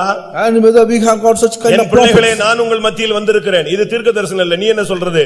2 பேர் வந்தாலே அவர் வந்துறாரு. நீ புதுசா ஒரு தீர்க்கதரிசனம் சொல்ல வேண்டிய அவசியம் இல்ல. My children, I have come into the midst. It is not a prophecy, he is already there because the word of God. ரகசியங்களை வெளிப்படுத்துறது தான் தீர்க்கதரிசியுடைய வேலை. Only the duty of the prophets, you must reveal the secret. அப்படிதானே வேதம் சொல்லுகிறது. Did not the word of God say that? எபேசியர் 3 அதிகாரம் 6 வசனத்தை பார்க்கும் பொழுது when you see Ephesians 3:6, வேதம் என்ன சொல்லுகிறது? what does the word of God say? ரகசியங்களை தீர்க்கதரிசிகள் மூலமாய் கர்த்தர் வெளிப்படுத்துகிறார். The Lord is revealing the secret through the prophets. ஆவிக்குரிய தேவனுடைய ஜனங்கள் தீர்க்கதரிசிகளாக மாற வேண்டும். And the spiritual children of God should become as a prophet. இந்த ரகசியம் பரிசுத்த அப்போஸ்தலர்களுக்கும் தீர்க்கதரிசிகளுக்கும் ஆவியானவராலே வெளிப்படுத்தப்பட்டிருக்கிறது. And this secret is being revealed through the Holy Spirit. ஒரு தீர்க்கதரிசனம் போதும் ஒரு சர்ச்சை டெவலப் பண்றதுக்கு. And one prophecy is enough in order to develop one church. ஒரு தீர்க்கதரிசனம் சொன்னா போதும், கல்லாதவனோ படித்தவனோ படியாதவனோ அவிசுவாசி வந்திருந்தானா அந்த ஒரு தீர்க்கதரிசனம் டச் பண்ணிச்சுனா முகங்குப்புற விழுவான் என்று முதலாம் கொரிந்தியர் சொல்லுகிறது. And First Corinthians says one prophecy is enough whether he is a rich or the learned or illiterate, and he will prostrate before the முதலாம் கொரிந்தியர் 14ஆம் அதிகாரத்திலே பார்க்கும் பொழுது when you see First Corinthians chapter 14, 24 என்ன சொல்லுகிறது? what does the word 24 says? ஒருத்தன் தீர்க்கதரிசனம் தரிசனம் சொல்லும்போது one person giving a prophecy. அவிசுவாசி இல்லாதவன் கல்லாதவன் உள்ளே பிரவேசித்தால் அவன் உணர்த்திவிக்கப்படுவான், நிதானிக்கப்படுவான். And unless if a man enters that, he will be discerned about that. அவனுடைய இருதயத்தின் அந்தரங்கம் வெளியரங்கமாகும். All the secret of his heart will be அவன் revealed. முகங்குப்புற விழுந்து கர்த்தர் இங்க இருக்கிறார்னு சொல்லுவான். And he will prostrate and he will say that. அப்படிப்பட்ட தீர்க்கதரிசிகள் இந்த மதுரையில் எழும்ப வேண்டும் என்று ஆவியானவர் பேசுகிறார். Lord, the Spirit of the Lord is speaking such kind of prophecies should rise up from Madurai. யார் மூலமாவும் பேசுவாரு. And he will speak through anyone. ஆனா நீ ஒரு கீழ்ப்படிகிற கழுதையா இருந்தால் போதும். It is enough if you are obeying us. கழுதையா இருந்தா போதும், உனக்கு தகுதி இருக்க வேண்டாம், படிப்பறிவு இருக்க வேண்டாம். ஆனா நீ கர்த்தருடைய வார்த்தைக்கு கீழ்ப்படிகிறவனாய் ஒரு மனுஷனா இருந்தா கர்த்தர் உன் மூலமாய் பேசுவார். And if you are a person obeying to the word of God, means it's enough, the Lord will speak through you. நீங்க யோசிச்சு பாருங்க. Just imagine. ஏன் இன்றைக்கு தீர்க்கதரிசிகள் இல்லை? Why there is no prophets? அதனால தான் பிசாசு ஓட மாட்டேங்க. And only for this கர்த்தரின் புயமே பூர்வ நாட்களைப் போல எழும்பு, வலு சர்ப்பத்தை வதைக்கலாம். And you can wound the dragons when you rise up in the early days. கர்த்தருடைய வார்த்தைக்காக காத்திருங்கள். And you wait for the word of the Lord. Sunday சர்வீஸ்க்கு புறப்படுறதுக்கு முன்னால நேத்து நைட்ல இருந்து நீங்க ஜெபிச்சிட்டே வரணும். And before you come to the Sunday morning service, from last night itself you must start praising and ஆண்டவரே praying. நான் சர்வீஸ்க்கு போறேன். Lord, I am going to the church. என் மூலமாய் பேசும். Lord, you speak through me. என்னோடு பேசும். You speak to me. ஒரு தீர்க்கதரிசி எனக்கு தெரியும். I know one prophet. சைக்கிள்ல வருவார். Used to come by main ரோட்ல நான் அவரை ஒரு நாள் பார்த்தேன், அழுதுகிட்டே வராரு. I could see him in the on the நான் traffic. சொல்றது பொய்யல்ல. It's not a lie. கண்ணீர் வடியுது. And the tears were flowing down. ரோட்ல இருந்து ஆள் அழுதுட்டு வராருன்னு நான் பார்த்தேன். I thought the man would stop. முடிஞ்ச பிறகு நான் கேட்டேன். அங்க தீர்க்கதரிசி சொன்னாரு. முடிஞ்ச பிறகு கேட்டா தீர்க்கதரிசி சொல்லும்போது அழுதுட்டு இருந்தாரு. அவர் சொன்னாரு, வரும்போது மெசேஜ் எல்லாம் எனக்கு சொல்லிட்டாரு. இன்னைக்கு இந்த தீர்க்கதரிசி சொல்லி நான் இத்தனை பேரை சந்திக்க போறேன்னு சொல்லிட்டாரு. ரோட்ல அழுதுகிட்டு மெசேஜ் வாங்கிட்டு வர்றான். Even while I was coming to the church, the Lord spoke to me about the message the Lord is going to give to the church. ஒரு மராட்டி கேளும் ஒரு பிராமின் கேளும் உட்கார்ந்து ஜெபம் பண்ணுவாங்க. And in order to get a miracle, only used to join with the Marathi கேளும் ஒரு பிராமின் கேளும் உட்கார்ந்து ரெண்டு பேரும் ப்ரே பண்ணுவாங்க. We used to join and pray. ஒரு நைட். On night. இந்த பிள்ளை அவளுக்கு தீர்க்கதரிசி சொல்லுவா, அந்த பிள்ளை இவளுக்கு தீர்க்கதரிசி சொல்லுவா. And this girl will give a prophecy to her and she will also ஒரு அக்காவும் தங்கச்சியும் ஒரு பிரச்சனையில சிக்கிக்கிட்டாங்க. The elder sister and the younger sister got in a அவங்க கொஞ்சம் தூரம் போய் தான் அந்த இடத்துல போய் சில பிரச்சனைகளை ஃபேஸ் பண்ணனும். only to go to certain extent they will face the ரெண்டு பேரும் அழுதுகிட்டே போறாங்க. நம்ம என்ன பண்றதுன்னு. அக்கா கூட பிறந்த அக்காவும் தங்கச்சி. and they are going by crying. நடந்துகிட்டே அழுதுகிட்டு போறாங்க. And they are walking and also crying. பட்டால்னா ஆவியில் நிறைஞ்ச அக்கா தீர்க்கதரிசி சொன்னா. And immediately the elder sister got to fill up the anointing and give a prophecy. எங்க ஃபேன் போட்டு இப்படி ஒரு ஆராதனையில அல்ல. Not below the fan in நடு ரோட்ல. And I mean the road. நான் உன்னோடு கூட இருக்கிறேன். I am in with you. தைரியமாயிரு. Be bold. இன்னைக்கு நான் ஜெயத்தை கொடுப்பேன். I will give the victory today. அப்படி தான் தீர்க்கதரிசிகள். And only such a way the இன்னைக்கு உள்ள prophets. தீர்க்கதரிசிகள் அந்த காலத்துல கிடையாது. And no prophets like such in the early days. இன்னைக்கு உள்ள தீர்க்கதரிசிகள் ரொம்ப சிம்பிளா அழகா ஜனத்தை பூஸ்ட் பண்ற மாதிரி பேசுறான். அன்னைக்கு உள்ளவன் அப்படி கிடையாது. நான் எப்படி எனக்கு சுகம் கிடைக்குமா, நீ சாகவே சாவாய் அப்படி. And today's prophets are boosting and they're speaking like they're boosting the people, but in the old days and surely you will die, they will speak like தேவனுடைய that. வார்த்தையை உள்ளபடி சொல்லுவன் தான் தீர்க்கதரிசி. And the prophet that is saying the word of God as such, he is a prophet. இன்னைக்கு எத்தனை பேர் தீர்க்கதரிசிகளாக எழும்புகிறோம்? How many of you raising up as a prophet? ஜனங்கள் தடுமாறும் போது ஒரு வசனம் வரணும், ஒரு வார்த்தை வரணும். அதான் தீர்க்கதரிசனம். When the people are stumbling, there must be a word. கரெக்ட்டான வார்த்தை வரும். Must be a right word. நான் இலங்கை போயிருக்கும்போது While I was in ஒரு Sri Lanka, ஊழியக்காரரை சந்தித்தேன். I met one. அப்ப அவர் சொன்னாரு, And she told நான் தடுமாறி ஒரு டைம்ல நொந்து போய் இதோட ஊழியம் முடிஞ்சு போச்சோன்னு நான் ஒரு கூட்டத்துக்கு வந்திருந்தேன். And I stumbled and came to the meeting whether my ministry is over. எனக்கு ரொம்ப கஷ்டமா இருந்துச்சு. I was very much worried about that. அந்த கூட்டத்தை நடத்துறதுக்கு பாஸ்டர் ஜோயல் வந்திருந்தார். Pastor Joel came here not to conduct the அவர் meeting. நான் ரூம்ல போய் பார்த்தேன். I went and saw him in the room. எப்படியாவது அவர்ட்ட போய் நம்முடைய பிரச்சனையை ஷேர் பண்ணனும்னு போனேன். However, I must share my problem. அவர் நான் போய் முழங்கால் போட்ட உடனே ஒரு தீர்க்கதரிசனம் அடிச்சாரு. அதோடயே என் ப்ராப்ளம் தீர்ந்து போச்சு.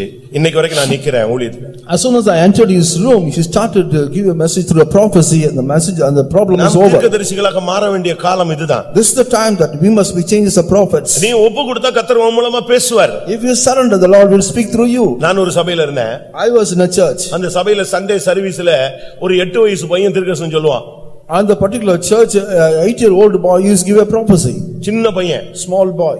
அது ஒரு centre ஃபெய்தம். It's a center faith on. நான் விசுவாசியா இருந்தபோது நடந்த சம்பவத்தை சொல்றேன். This incident took place while I was a எப்படினாலும் believer. ஒரு 1000 பேர் உட்கார்ந்திருப்பாங்க. At least 1,000 would have been gathered. 8 வயசு பையன் அபிஷேகத்துல நிரம்புவான் பாருங்க. இந்த 1000 பேருடைய அபிஷேகத்தையும் பீட் பண்ணும் அந்த sound. And he will fill in the spirit, he will stop all the 1,000 people's anointing. தீர்க்க தரிசனம்னா வாயில எக்காலத்தை வைக்கணும். கிணத்துக்குள்ள இருந்துட்டு பேசுற மாதிரி பேசிட்டு பக்கத்துல உள்ளவனுக்கு கூட கேட்காம தீர்க்கதரிசனம் சொல்றதுக்கு அதுக்கு நீ சொல்ல வேண்டாம். And you need not tell a prophecy by giving with a low voice. அந்த அபிஷேகம் வரும்போது whole church அப்படி ஆஃப் ஆயிடும். When the anointing comes, all the whole church will அந்த stop. 8 வயசு பையன் அடிப்பான் பாருங்க தீர்க்க தரிசனம். கர்த்தர் அங்க ஆள் இல்ல போல இருக்கு, அதனால அவனை வச்சு பேசியிருக்கேன். And 8-year-old boy used to talk like a big man. நம்ம கர்த்தர் தீர்க்கதரிசிகளாக நாம் மாறி இருக்கிறோமா? Whether we have changed as a prophets. வரணும். Come like this. அதுக்காக சனிக்கிழமை காத்திரை கூட்டத்துக்கு வரணும். Must come to tiring meeting. உங்களை நீங்க சுத்திகரிச்சுக்கணும். You must sanctify yourself. Miss ஆயிடுச்சுனா நைட் 10 மணி ஜெபத்துக்கு வரணும். You must come at 10 o'clock prayer. Night ஃபுல்லா உட்கார்ந்து ஜெபம் பண்ணணும். Throughout the night you have to pray. நீங்க கரெக்ட்டா தீர்க்கதரிசனம் அடிச்சீங்கன்னா பாட்டு ஒத்து வரும், தீர்க்கதரிசனம் ஒத்து வரும், மெசேஜ் ஒத்து வரும், ஜனங்களுக்கு ஒரு எழுப்புதல் உண்டாயிடும். When you give the right prophecy, the songs and also testimony, the message will come automatically. வேதம் சொல்லுகிறது, நான் தீர்க்கதரிசிகளை எழும்ப பண்ணுவேன், அவர்களுடைய வார்த்தையை நீங்கள் கேளுங்கள். The word of God says, I will raise up the prophets and you hear his words. ஒன்று நீ தாயாய் எழும்புவது. First of all you must bear as a இரண்டாவது நீ ஆசாரியனாய் எழும்புவது. Secondly you must rise up as a priest. மூன்றாவது நீ ஒரு தீர்க்கதரிசியாய் எழும்புவது. Thirdly you must rise up as a prophet. மறுபடியும் Amos 2:11 பார்த்தால், உங்களில் அநேகரை நான் நசரேயர்களாய் எழும்ப பண்ணுவேன். And 2:11 Amos says that I will make many of you as a Nazarite. நசரேயன் என்பது பழைய ஏற்பாடோடு முடிந்து விட்டது என்று நாம் எண்ணிவிடக் கூடாது. And we should not think Nazarene is over in the Old Testament. நசரேய விரதம்ங்கிறது ஒரு பிரதிஷ்டையின் விரதம். And Nazarite is a அது ஒரு பிரதிஷ்டை. is a consecration. அது ரொம்ப முக்கியமானது. It's very important. ஒரு தேவனுடைய பிள்ளை என்று சொல்லுகிறவன் அவன் ஒரு பிரதிஷ்டைக்கு உட்பட்டவன். A child of God is only with the consecration. நாம் எல்லாரும் நசரேயர்களாக எழும்ப வேண்டிய டைம் வந்துவிட்டது. The time has come that we must rise up as உங்களில் அநேகரை நான் நசரேயர்களாக எழும்ப பண்ணுவேன். And I will raise you many of you as a பிரதிஷ்டை Nazarite. உள்ள விசுவாசிகள் ஊழியர்கள் நமக்கு தேவை. We need the consecrated ministers as well as the believers. மற்ற ஊழியத்துக்கும் நம்ம ஊழியத்துக்குள்ள வித்தியாசமே பிரதிஷ்டை தான். And the difference of other work and our work is only the consecration. அவங்களும் ஃபீல்ட் வொர்க் பண்றாங்க, நாமளும் ஃபீல்ட் வொர்க் பண்றோம். They do the field work, we also do the field work. ஆனா அவங்களுடைய லைஃப் ஸ்டைல் வேற, நம்ம ஸ்டைல் வேற. But their lifestyle is different, our life is different. அதே போல நம்ம மற்ற சபை விசுவாசிகளுக்கும் நம்ம சபை விசுவாசிகளுக்கும் லைஃப் ஸ்டைல்ல வித்தியாசம் இருக்கு. அது ஒண்ணே ஒண்ணுதான், பிரதிஷ்டை தான். And there is difference between lifestyle for other believers and other church believers and our believers because of consecration. இந்த பிரதிஷ்டையில நீ எழும்பி நிக்கணும். And with this consecration you must rise up and stand. நம்ம எல்லாரும் போல வேஷம் போட முடியாது. We cannot be fashioned like other people. உலகத்துக்கு ஒத்த வேஷம் போட முடியாது. And we cannot put on the fashions of the world. தேவபக்தியின் வேஷத்தை தரித்து அதன் பலனை மறுதலிக்க முடியாது. And we cannot deny the power of God by putting on the fashions நமக்கு of சில this world. பிரதிஷ்டைகள் தேவை. We need certain consecrations. நகையை கலத்துவது ஒரு பிரதிஷ்டை. And taking out, removing the jewels is a இப்படி consecration. அதாவது மருந்து எடுக்காம இருக்கிறது அது ஒரு மனுஷனுடைய பிரதிஷ்டை. And there is another consecration for another man. அது அவங்களுடைய தனிப்பட்ட பிரதிஷ்டை. That is a consecration of each one of them. ஒரு சிலர் செருப்பே போட மாட்டாங்க. Some people will not wear the chappals. ஒரு சிலர் ஒவ்வொரு விதங்களில அவங்களுக்கு ஒரு வியாதி நேரத்துல, ஒரு நெருக்கமான நேரத்துல, ஒரு மரண நேரத்துல, ஒரு கைவிடப்பட்ட சூழ்நிலைகள்ல ஆண்டவருடைய ஆவியானவர் அவங்களோடு என்னென்ன விதத்துல இடைபடுறாரோ அதுக்கு ஏத்த மாதிரி அவங்க என்ன செஞ்சிருவாங்க, பிரதிஷ்டை பண்ணிருப்பாங்க. And in the midst of very perilous times and also very deathful state, they will make some consecration. அது நம்ம குற்றம் சொல்ல முடியாது. And we cannot accuse that. பலியினால் என்னோடு கூட உடன்படிக்கை பண்ணினேன், என்னுடைய பரிசுத்தவான்களை கூட்டிச் சேருங்கள் என்று சொல்லும் பொழுது இந்த கூட்டம் எழும்பி போய்டும். And gather my saints that have made a consecration through sacrifice, this group will also go up. ஆனா என்ன பிரதிஷ்டை பண்ணியா அதுல உண்மையாயிரு. And what consecration you have made, you be faithful. நீ நசரேயனாய் எழும்ப வேண்டிய டைம் வந்து விட்டது. Time has come, you must rise up as Nazarite. ஆனா பைபிள்ல கீழ உள்ள வசனம் படிச்சு பாத்தீங்கன்னா பரிதாபமா இருக்கும். நசரேயர்களுக்கு அவர்கள் திராட்சரசத்தை குடிக்க கொடுத்தார்கள். And for them the Nazarite they give the wine to drink. பிரதிஷ்டையை உடைக்க கூடாது. You should not break the consecration. மற்றவருடைய தீர்மானத்தை நீ உடைக்க கூடாது. You should not break the others' decisions. ஊழியக்காரனுடைய பிரதிஷ்டையை விசுவாசிகள் உடைக்க கூடாது. And you should not break the consecration of the workers. விசுவாசிகளுடைய பிரதிஷ்டைகளை ஊழியர்கள் உடைக்க கூடாது. And the workers should not break the consecration of the believers. ஒருத்தர் ஒவ்வொருடைய பிரதிஷ்டையை நீங்கள் உடைக்க கூடாது. Each one of you should not break the consecration of others. சரியான விதத்திலே உங்களுடைய நசரேய விரதத்தை நீங்கள் காப்பாற்ற வேண்டும். And you must preserve the Nazarite in a right way. அது ஒரு பெரிய subject. That's a great subject. அது தேவைப்படும்போது நாம் பார்க்கலாம். When it's needed we can look into that. அவனுடைய நசரேயனுக்கு பல பிரதிஷ்டைகள் இருக்கு. There are many consecrations for the Nazarite. ஒரு சிலர் ஒவ்வொரு விதத்துக்குள்ளே தங்களை உட்படுத்திக் கொள்வார்கள். And some people will put them themselves in the right place. சில நசரேயர்கள் சாகிற வரைக்கும் நசரேயர்கள். And for a certain Nazarite, they will be Nazarite until ஒரு death. சில நசரேயர்கள் அப்படி அல்ல, ஒரு குறிக்கப்பட்ட காலம் வரைக்கும் நசரேயர். And some people are Nazarite will appointed time. நான் திரும்பவும் சொல்றேன், I want to repeat it. Part time நசரேயர்கள் இருக்காங்க, ஃபுல் டைம் நசரேயர்கள் இருக்கிறார். There are part-time Nazarite as well as a full-time Nazarites. ஒரு டைம் வரைக்கும் அவங்க அப்படி இருந்துட்டு அந்த அதுக்கு பிறகு சாதாரண மனுஷங்களா மாறிடுவாங்க. They will be as a Nazarite for little time at appointed time, again they will become ஆனால் ordinary. சிம்சோன் பிறந்ததிலிருந்து முடிவு வரை நசரேயனாய் இருக்க வேண்டியவன். And there is another man that is who is right from his birth till his death. அவனுடைய பிரதிஷ்டை உடைந்தபோது அவனுடைய வாழ்வு எவ்வளவு கேவலமாய் போனது என்று நமக்கு தெரியும். We know very well as soon as he broke all the consecration what kind of thing was உன்னுடைய it. கடந்த கால வீழ்ச்சிக்கு காரணம் உன்னுடைய பிரதிஷ்டையை நீ உடைத்தது. And the last time the fall of your reason is உன்னுடைய தெய்வீகத்தை நீ இழந்து போனதுக்கு காரணம் நீ பண்ண பிரதிஷ்டைகளை அநேகத்தை நீ விட்டு விட்டாய். because you lost all the consecration because of this loss of divinity.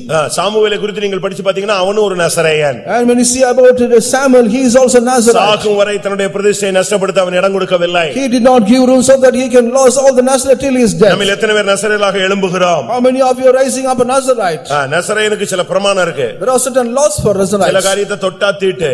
If it such this is defiled. தலையில முடியை எடுத்து சவரகன் கத்தி பட்டுட்டா தொலைஞ்சது. The razor is put on the head is defiled. திராட்சரசம் சம்பந்தப்பட்ட ஏதாவது குடிச்சிட்டா தின்னுட்டா முடிஞ்சது. If anything is drink about the wine it is finished. சாவு பக்கத்துல போயிட்டாலே முடிஞ்சது. When you go very near to the death it's finished. இப்படி சில பிரதிஷ்டைகள் அவனுக்கு இருந்தது. Such kind of certain laws and consecrations. நீங்க அப்படி ஏதாவது பிரதிஷ்டை பண்ணிருக்கீங்களா? Have you consecrated like this? உங்களுடைய விசுவாச வாழ்க்கைக்காக, And for your faithful உங்களுடைய life. பரிசுத்த வாழ்க்கைக்காக, For the life of holiness. உங்களுடைய ஜெப வாழ்க்கைக்காக, For the life of prayer. உங்களுடைய ஆவிக்குரிய வாழ்க்கைக்காக, For your spiritual life. உங்களுடைய தெய்வீகத்திற்காக For your divinity spiritual life. நீங்கள் எத்தனை பேர் உங்களை நீங்கள் பிரதிஷ்டைக்கு உட்படுத்தி இருப்பீர்கள்? How many of you put yourself in the consecration? Bible படிக்கிறேன்னு சொன்னீங்க, அதையாவது ஒழுங்கா செய்ய. And you made a consecration to read the word of God. You ஒரு do it நேரம் right. உபவாசம் எடுப்பேன்னு சொன்னீங்க, அதையாவது உருப்படியா செய்ய. And you are consecrated to be fast for one time. You will be ஒழுங்கா faithful. கூட்டத்துக்கு வருவேன்னு சொன்னீங்க, அதையாவது உருப்படியா செய்ய. You will be regular to the meetings. You do that, at least that. அப்படி வந்தா 9 மணிக்காவது வா. At least you come to 9 o'clock. 11:15 வராதே. Do not come at 11:15. தயவு செய்து நான் சொல்றதை யாரும் தப்பா விளங்கிட கூடாது. லேட்டா வந்தவங்க எல்லாம் ஐயோ என்னைய தான் சொல்லிட்டாரு அதனால நான் வரவே மாட்டேன்னு ஓடக்கூடாது. உன்னைய தேவன் விடவும் மாட்டார். Do not misunderstand about my saying that you have said you and me, but Lord will not leave you. 3 hours அந்த டைம் நீங்க ஸ்பெண்ட் பண்ணுங்க, கர்த்தருக்காக ஒப்பு கொடுங்க. 3 hours you surrender for the sake of the Lord. ஒரு சின்ன பிரதிஷ்டை பண்ணாலும் அதுல உண்மையா இருந்து பழகுங்க. If you make a small consecration, you be faithful on கொஞ்சத்தில் that. உண்மையா இருந்தால் உன்னை அநேகத்தில் நான் அதிகாரியாய் வைப்பேன். If you are faithful in the little thing, I will make you a master in many things. புலம்பல் 4 அதிகாரம் 7 வசனம் என்ன சொல்லுகிறது? What is the lamentation for ஒரு நசரேயனுடைய தன்மை என்ன? What is the nature of Nazarite? புலம்பல் 4:7. 4:7 of lamentation. அவளுடைய நசரேயர் உறைந்த மலையை பார்க்கிலும் சுத்தமும், பாலை பார்க்கிலும் வெண்மையும், பவளத்தை பார்க்கிலும் சிவப்பும், இந்திர நீலத்தை பார்க்கிலும் மேனியுமாயிருந்தார்கள். Her Nazarites were purer than snow, they were whiter than milk, they were more ruddy in body than rubies, their polishing was as of sapphire. அவங்க எப்படிப்பட்டவர்கள்? What kind of people they were? உறைந்த மலையை பார்க்கிலும் சுத்தமானவர்கள். And they were whiter than the snow. உன்னுடைய பிரதிஷ்டை உன்னை சுத்தமாய் மாற்ற வேண்டும். Your consecration should be made as a purer. அடுத்து பாலை பார்க்கிலும் வெண்மை. Nextly, whiter than milk. உன்னுடைய வாழ்க்கை ஒரு பரிசுத்தமான ஒரு தெய்வீக தன்மைக்குள்ளே வர வேண்டும். And your life should come in all divinity and holiness. நீ ஒரு மீட்கப்பட்டவன், சிவப்பாய் மாற வேண்டும். And you are a redeemed person, you must make us a ruddy. இப்படிலாம் பல விதங்கள் சொல்லப்பட்டிருக்கிறார். Like that in many ways it is mentioned. பிரதிஷ்டை தான் உன்னைய லைஃப் ஸ்டைல மாத்தும். Only a consecration change your lifestyle. பிரதிஷ்டை இல்லனா உன்னுடைய லைஃப் மாறாது. If you do not have the consecration, you will not have the life. உன்னுடைய சாப்பாட்டுல ஒரு பிரதிஷ்டை இருக்கணும். You need a consecration. உன்னுடைய Dressல ஒரு பிரதிஷ்டை இருக்கணும். In your dress you need a உன்னுடைய consecration. தூக்கத்துல ஒரு பிரதிஷ்டை In இருக்கணும். your sleep you need a consecration. நீங்க பைபிள்ல படிச்சு பாருங்க. You just read the word of God. எலியாவை எப்படி கண்டுபிடிக்கிறது? How can I see Elijah? எலியாவை எப்படி கண்டுபிடிக்கிறது? How can I see அவன் Elijah? போட்டுக்கிற Dress தான். Only through his dress. ஒரு ராஜாவுக்கு வேலைக்காரன் போகும்போது இவன் ஒரு தீர்க்கதரிசனம் சொல்லி அனுப்பினான். While he was going with the servant, he told a prophecy. அவன் கேட்டா யாரு இத சொன்னது? And who did say about it? பேர் தெரியல. அப்ப அவன் என்ன Dress போட்டிருந்தான்? What kind of dress he அப்ப அவன் had? சொல்றான் இந்த Dress போட்டிருந்தார். அப்ப அவன் யாரு? Eliada. And he put such kind of dress, that means that he is Elijah. யோவான் ஸ்நானகனுக்கு ஒரு அடையாளம் இருந்தது. But John the Baptist, he had a அது அவனுடைய Dress. dress. அவனுடைய சாப்பாடு எப்படி இருந்தது? What was his meal? வெட்டுக்கிளியும் காட்டு தேனும். Only the wild honey and the ஒரு தீர்க்கதரிசியை கர்த்தர் கூப்பிட்டு சொன்னாரு, and calling one prophet he said, நான் சொல்ற வரைக்கும் நீ ஒரு ஒன் சைடா தான் படுக்கணும்னாரு. and as long as I say you must stay on side only. படுக்கிறதுல கூட நீ ஒன் சைடா படுக்கணும்னு ஒரு கட்டளை கொடுத்தாரு ஒரு இடத்துல. He gave a commandment that you should lie down only one side. ஒரு ஹின் அளவு தான் நீ இன்னைக்கு தண்ணி இத்தனை நாள் தண்ணி குடிக்கணும்னாரு. You must drink only to the amount of water is what I say. சும்மா காலையில எலும்புல இருந்து அரவை மிஷின் மாதிரி தின்னுகிட்டே இருந்தா பரலோகத்துக்கு கொண்டு போய்டுவாரா? Right from the early morning rising up keep on eating means the Lord take you to heaven. அது வாட்டுக்கு தின்னுட்டே இருக்குது. Always eating. அது ஜெயமே கிடையாது. There is no victory. ஃபாஸ்டிங்கா செத்து போய்டுவானே. And I will die if I take fasting. அப்படி இல்ல பிரியமானவர்களே. Not like that. சாப்பாட்டுல உனக்கு ஒரு ஜெயம் இருக்கணும். You need a victory in your meals. தூக்கத்துல ஒரு ஜெயம் இருக்கணும். You need a victory in your sleep. உன்னுடைய Dressல உனக்கு ஒரு ஜெயம் இருக்கணும். You need a victory in your dress. எல்லாத்துலயும் உனக்கு ஒரு ஜெயம் வேணும். அதுக்கு பேர் தான் ஜெய ஜீவியம். In all matters you need a victory, that's called a victorious life. தூக்கத்தை ஜெயிக்காதவன பரலோகத்துல கொண்டு போய் விட்டா என்ன ஆகுறது? And what will happen if you take the person you are not get சாப்பாட்டை ஜெயிக்கணும். you must overcome the means. Dressல ஒரு ஜெயம் வேணும். And you must overcome the dress. இஷ்டத்துக்கு உடுத்திட்டு போறதுக்கு இது ஒண்ணும் கேட் வாக்கோ இல்ல ஃபேஷன் ஷோவோ கிடையாது. It is not a fashion show dressing as you like. நல்லா புரிஞ்சுக்கங்க சத்தியத்தை. And clear understand the truth. நீ ஒரு நசரேயன். You are a Nazarite. கர்த்தரின் பொய்யமே நீ ஒரு தாய். Oh arm of the Lord, you are a mother. கர்த்தரின் பொய்யமே நீ ஒரு ஆசாரியன். Oh arm of the Lord, you are a priest. கர்த்தரின் பொய்யமே நீ ஒரு தீர்க்கதரிசி. Oh arm of the Lord, you are a prophet. கர்த்தருடைய பொய்யமே நீ ஒரு நசரேயன். Oh arm of the Lord, you are a Nazarite. நியாயாதிபதிகள் 3ஆம் அதிகாரம் 9ஆம் வசனம். 3:9 of Judges. நியாயாதிபதிகள் 3ஆம் அதிகாரம் 9ஆம் வசனம். Judges 3:9. இஸ்ரவேல் புத்திரர் கர்த்தரை நோக்கி கூப்பிட்ட போது கர்த்தர் இஸ்ரவேல் புத்திரரை ரட்சிக்கும்படி காலேபின் தம்பியான கேனாசுடைய குமாரனாகிய ஒத்னியேல் என்னும் ஒரு இரட்சகனை அவர்களுக்கு எழும்ப பண்ணினார். And when the children of Israel cried unto the Lord raised up a deliverer to the children of Israel, who delivered them, even Othniel the son of Kenaz, Caleb's younger brother. இங்கே ஒத்னியேல் என்கிற ஒரு இரட்சகனை எழும்ப பண்ணினார். The Lord made him to raise up Othniel a deliverer. நாம் ஒவ்வொருவரும் இரட்சகர்களாக எழும்பணும். And each one of you should become நீங்க raised up. இவ்வளவு சத்தியம் கேட்டிருப்பீங்க, இயேசு ஒருவரே இரட்சகர். And you would have heard about the message that Jesus is a deliverer. அவர் உலக இரட்சகர். And he is the savior of this world. அப்படிதானே? யோவான் 4ஆம் அதிகாரம் அவர் உலக இரட்சகர். And he is the savior of this world. நீ மதுரை இரட்சகனாக வரணும். You must become a savior of Madurai. 4:42. அந்த ஸ்திரியை நோக்கி உன் சொல்லி நிமித்தமல்ல அவருடைய உபதேசத்தை நாங்களே கேட்டு அவர் மெய்யாய் கிறிஸ்துவாகிய உலக இரட்சகர் என்று அறிந்து விசுவாசிக்கிறோம். மெய்யாய் கிறிஸ்துவாகிய உலக இரட்சகர். And surely he is the deliverer and he is the savior of this world. அவர் உலக இரட்சகர். நீ இருக்கிற இடத்துக்கு நீ ஒரு இரட்சகனாக மாறணும். And he is the savior of the world, but you must become the savior of the place where you are. ஒத்னியேலை கர்த்தர் அந்த நாட்களிலே இரட்சகனாக எழும்ப பண்ணினார். The Lord made Othniel to be a deliverer in those days. இரட்சகனுடைய வேலை என்ன? What is the occupation? ஜனத்துக்காய் யுத்தம் பண்ணுவது. To fight for the people. ஜனத்துக்காய் ஜெபிப்பது. To pray for the people. ஜனத்துக்காய் போராடுவது. And to strive for the people. ஜனத்தை விடுவிப்பது. And to deliver the people. ஜனத்தை துஷ்டனுடைய கையிலிருந்து நீங்களாக்குவது. And to take away the people from the wicked's hand. நியாயாதிபதிகள் 3:15. 3:15 of Judges. இஸ்ரவேல் புத்திரர் கர்த்தரை நோக்கி கூப்பிட்ட போது கர்த்தர் அவர்களுக்கு பென்யமீன் கோத்திரத்தானாகிய கேராவின் மகன் ஏகூத் என்னும் இரட்சகனை எழும்ப பண்ணினார். பாருங்க, இன்னைக்கு அடுத்து ஒரு இரட்சகனை கர்த்தர் எழும்ப பண்றார். And here the Lord is raising up another. ஏன் இந்த இரட்சகனை எழும்ப பண்ணினார்? Why the Lord made him such? அந்த இரட்சகர்கள் முன்னின்று யுத்தத்தை நடத்தி ஜெயத்தை கொடுத்து ஜனங்களுக்கு இளைப்பாறுதலை கொண்டு வந்தார்கள். And those deliverers, they were put in the battle in the place. நாம் ஜெபத்திலே இரட்சகர்களாக நிற்க வேண்டும். And we should be delivered in the church. நீயும் நானும் ஒரு இரட்சகர். And you and me are a savior. நாம் இரட்சகர்கள். And we are deliverers. கர்த்தர் இந்த தேசத்துக்கு நம்மை ஒரு இரட்சகர்களாக ரட்சிக்க கூடியவர்களாக கர்த்தர் நம்மை மாற்றி வைத்திருக்கிறார். The Lord has changed us as a people of deliverer in this land. ஏசாயா 19ஆம் அதிகாரம் 20ஆம் வசனத்தை பார்க்கும் பொழுது in 19:20 of Isaiah, when we see that இரட்சகர்களை கர்த்தர் எழும்ப பண்ணும்போது என்ன நடக்கும்? What will happen when the Lord made such kind of people? அவர்களுக்கு ஒரு இரட்சகனையும் ஒரு பலவானையும் அனுப்பி அவர்களை விடுவிப்பார். And he will deliver the people by raising up as deliverer. ஜெபத்தினால உபவாசத்தினால ஜனங்களை விடுவிப்பவன் ஒரு இரட்சகன். Through prayer and fasting a people making the deliverer, and he is a deliverer. இன்றைக்கு எத்தனை பேர் அப்படிப்பட்ட ஊழியத்தை நாம் செய்கிறோம்? How many of you are doing such kind of ministry? ministry. நம்ம குடும்பத்துக்காக நம்ம போராடுறோம். And we are striving only for our family. தேவனுடைய ஜனத்துக்காக போராடுகிறவர்கள் யார்? And who are the people striving for the church of the people? Othniel, Ehud இவங்க எல்லாம் கர்த்தருடைய ஜனங்களுக்காக எழும்பினவர்கள். And Othniel and Ehud, the people who rose up for the Lord. அவர்களுக்கு குடும்பங்கள் இருந்தது. They had families. சந்ததிகள் இருந்தது. They had generations. ஆனாலும் தேவ ஜனங்களுக்காக அவர்கள் எழும்பி ரட்சகர்களாக எழும்பினார்கள். For the people of God, they rose up as a deliverers.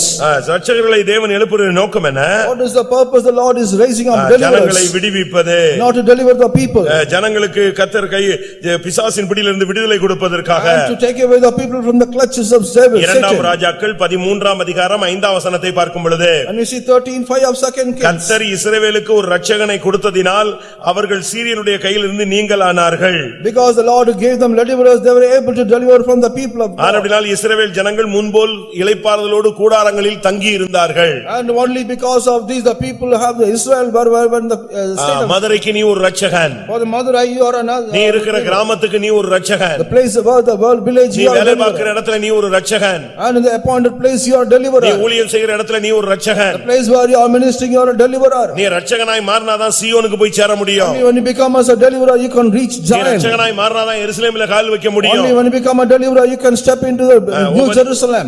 ஓபதியா 21ஆம் வசனத்தை பார்க்கும் பொழுது, Obadiah chapter 21ஆம் வசனம். 21 of Obadiah. ஓபதியானா ஒரே அதிகாரம் தான். வாசிங்க. ஏசாவின் பர்வதத்தை நியாயம் தீர்ப்பதற்காக இரட்சகர்களே சீயோன் பர்வதத்தில் வந்தேறுவார்கள். ஏசாவின் பர்வதத்தை நியாயம் தீர்க்க இரட்சகர்கள் எங்க வந்து ஏறுவார்கள்? சீயோன் பர்வதத்தில் வந்து ஏறுவார்கள். And deliverer will come rise up from the mountain. இரட்சகர்களுக்கு மாத்திரமே ஊழியத்துல இருந்தாலும் சபையில இருந்தாலும் ரட்சகர்கள் மட்டும்தான் சீயோனுக்கு எருசலேமுக்கு வந்து சேர முடியும். And only the deliverers can reach up to Zion and Jerusalem. எல்லாரும் கண்களை மூடுவோம். Close your eyes. நீங்கள் கர்த்தருடைய புயமா எழும்புங்கள். And you rise up as the arm of the Lord. மறுபடியும் சத்துரு உன்னை கண்டு நடுங்க வேண்டும். And again the enemy should pride about you. மறுபடியும் நீ ஜெபிக்கும் பொழுது பிசாசு ஓட வேண்டும். Again when you pray the Satan will மறுபடியும் நீ flee. உன்னுடைய பிரதிஷ்டைக்குள் வர வேண்டும். Again you must come into your consecration. மறுபடியும் கர்த்தருடைய வார்த்தையை நீ பேச வேண்டும். Again you must speak the word of God. மறுபடியும் உன்னுடைய பரிசுத்த வாழ்க்கையை நீ காத்துக்கொள்ள வேண்டும். Again you must preserve the life of holiness. மறுபடியும் பெலிஸ்தர்கள் உன்னை கண்டு நடுங்க வேண்டும். Again the Philistines should tremble about you. இன்னைக்கு எத்தனை பேர் கர்த்தருடைய புயமா எழும்ப போகிறீர்கள்? How many of you going to rise up as the arm of the Lord? அப்படி எழும்பினால் நாம் சீயோனை எருசலேமை வந்து சந்திக்க முடியும். And if you rise up like this we can meet Zion and Jerusalem. எழும்பு எழும்பு பெலன்கொள் கர்த்தருடைய புயமே பூர்வ நாட்களைப் போல எழும்பு. Awake awake oh the child of God, you rise up as ancient days. இந்த கூட்டத்திலே கர்த்தர் அநேகரை தாயாய் மாற்ற போகிறார். In this meeting Lord is going to change many people as அநேகரை ஆசாரியர்களாக எழும்ப பண்ண போகிறார். God is going to make many people as a priest. அநேகரை நசரேயர்களாக எழுப்பப்பட போகிறார். And going to make us deliverers. இந்த வருஷத்தின் துவக்கத்திலே உன்னை தீர்க்கதரிசியாய் கர்த்தர் எழும்ப பண்ண போகிறார். Beginning of this year Lord is going to make us a prophet. கர்த்தர் உன்னை இரட்சகனாக அபிஷேகம் பண்ண போகிறார். God is going to anoint you as a deliverer. கர்த்தாவே நான் உமக்காக எழும்ப விரும்புகிறேன் என்று சொல்லுகிறவர்கள் கண்களை மூடி நெடுமுழங்கால் போடலாம். People want to say the Lord I want to go to rise up means you kneel down and close your eyes. தேவன் தன்னுடைய ஜனத்தை எழும்பும்படியாக அவர் போராடிக் கொண்டிருக்கிறார். The Lord is struggling so that you can be raised up for him. நீ என்றைக்காக கர்த்தருக்காக எழும்பி கிரியை செய்ய போகிறாய்? When you are going to rise up for the Lord and work. எழும்பு எழும்பு சீயோனே உன் வல்லமையை தரித்துக்கொள். Awake awake O Zion, rise up and put on எழும்பு the எழும்பு பரிசுத்த நகரமே உன் அலங்கார வஸ்திரத்தை எருசலேமே உடுத்திக்கொள். And awake awake O Jerusalem, put on the garment. கர்த்தர் உன்னை எழும்ப வைக்க விரும்புகிறார். God wants to rise you up. அவருக்கு மறுபடியும் சத்துருவை சர்ப்பத்தை நசுக்க விரும்புகிறார். And he again he wants to bruise the Satan the serpent. சமாதானத்தின் தேவன் சாத்தானை உங்கள் கால்களின் கீழே நசுக்கி போட விரும்புகிறார். And the God of peace wants to put you all the temple under your feet. கர்த்தருக்காக எழும்ப விரும்புகிறவர்கள் கண்களை மூடுங்கள். And people want to rise up for the Lord, close your eyes. கர்த்தர் ஒரு கூட்டத்தை எழும்ப பண்ண போகிறார். Lord is going to rise up one group. ஒன்று நீ எழும்ப வேண்டும், இல்லாவிட்டால் கர்த்தர் உன்னை எழும்ப பண்ண வேண்டும். And once you must rise up, all the Lord you said make you to rise up. இது மௌனமாய் இருக்கிற காலம் அல்ல. And it's not the time that we have to silence. இது முடங்கி கிடக்கிற காலம் கிடையாது. It's not the time that we have to sleep.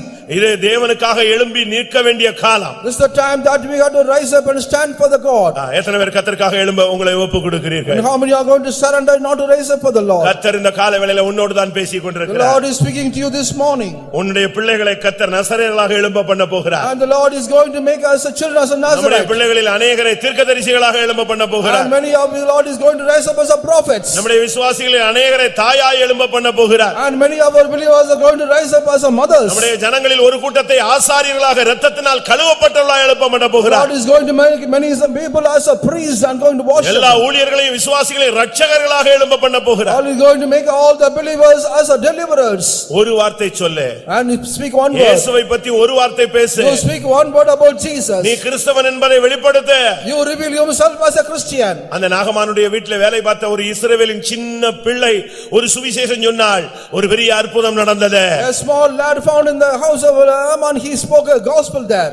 எத்தனை பேர் அப்படி சொல்ல முடியும்? How many of you can say like this?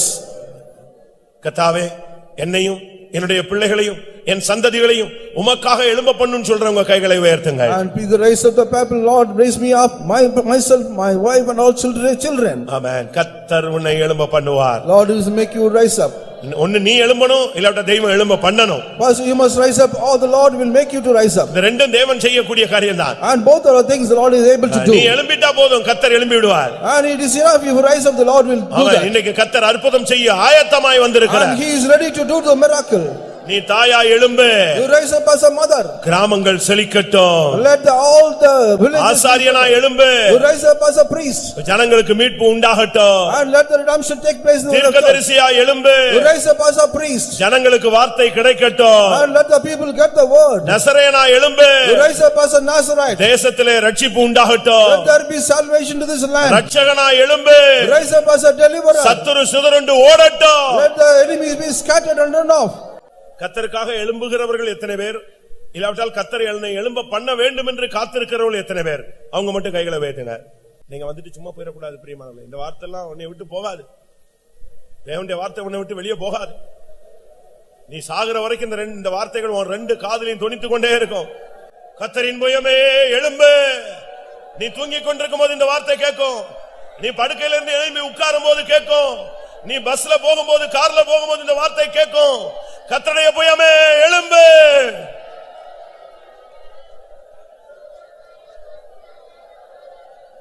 வாயை திறந்து கேளுங்க. கர்த்தாவே என் பிள்ளைகளை நசரேயர்களாக எழும்ப பண்ணும். என் பிள்ளைகளை தீர்க்கதரிசிகளாக எழும்ப பண்ணும். என் பிள்ளைகளை ஆசாரியர்களாக எழும்ப பண்ணும். என் பிள்ளைகளை ரட்சகர்களாக எழும்ப பண்ணும். கிராம ஊழியத்தை கர்த்தர் உன் கையில் கொடுத்திருந்தார். கிராமங்களை குறித்த ஒரு தரிசனம் உனக்கு இருந்தது. கிராமத்தை குறித்த சில வெளிப்படுத்தல்கள் இருந்தது. கிராமத்துக்காக ஜெபிக்கும்படியாக நீ சில வருடங்களுக்கு முன்பாக ஏவப்பட்டிருந்தாய். ஆனால் நீயோ அதை அலட்சியம் பண்ணிவிட்டாய். இன்றைக்கு உனக்கு ஒரு வாய்ப்பு. இந்த வார்த்தை உனக்காக மறுபடியும் பேசப்படுகிறது. நான் உன்னை எழும்ப பண்ணுகிறேன். கிராமங்களுக்கு செல்லுங்கள். கர்த்தருடைய வார்த்தையை சொல்லுங்கள். நீங்கள் போனால் போதும், அற்புதம் நடக்கும். நீ கால் வைத்தால் வீடுகளில் கிராமங்களில் பிசாசுகள் ஓடும். கர்த்தர் இன்றைக்கு உனக்கு ஒரு அபிஷேகத்தை தருகிறார். உன்னை எழும்ப பண்ணுகிறவர் கர்த்தர் அல்லவா? ஹல்லேலூயா, ஹல்லேலூயா. யாராவது செய்யட்டும், யாராவது போகட்டும், என்னை விட்டுருங்கன்னு சொல்லாத. உன்னுடைய பிரதிபலன் இன்னொருத்தனுக்கு போயிடும். உன் கிரீடம் இன்னொருத்தன் எடுத்துட்டு போயிடுவான். உனக்குள்ளதை பற்றி கொண்டு உனக்குரியதை விட்டு விடாத. உனக்குரிய ஒரு ஊழியம் உண்டு. உனக்குரிய ஒரு பிரதிபலனும் உண்டு. ஹல்லேலூயா. ரிகபலபகத்ரபகத்ரபல்ல. ஆமென், ஆமென், ஆமென், ஆமென், ஆமென்.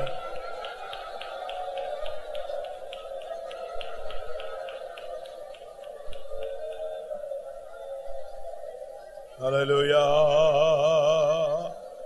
hallelujah, amen, hallelujah, hallelujah, amen, amen, amen, amen, amen, hallelujah. இயேசுவுக்காக எதையாவது செய்யாவிட்டால் நாம் என்னத்தை பிரதிபலனாய் பெற்றுக்கொள்ள முடியும்? ஆமென். கர்த்தாவே என்னை எழும்ப பண்ணும், என்னை பலப்படுத்தும், எனக்கு ஒரு அபிஷேகம் தாரும்.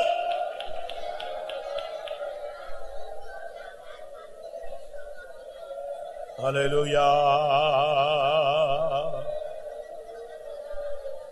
ஹல்லேலூயா,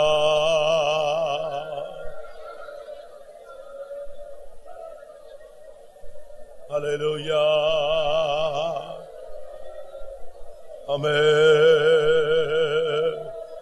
Praise the Lord. Amen.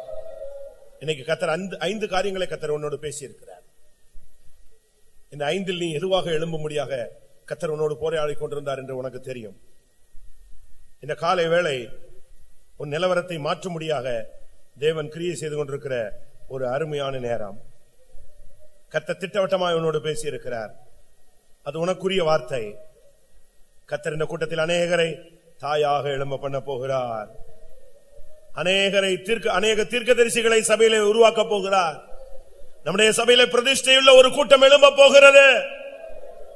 Amen. Hallelujah, hallelujah, hallelujah, hallelujah. O ரபகத் ரபகத் ரபகத் ரப. Amen. Hallelujah.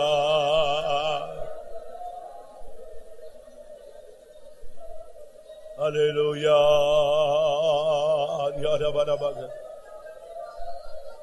Amen, amen, amen, amen.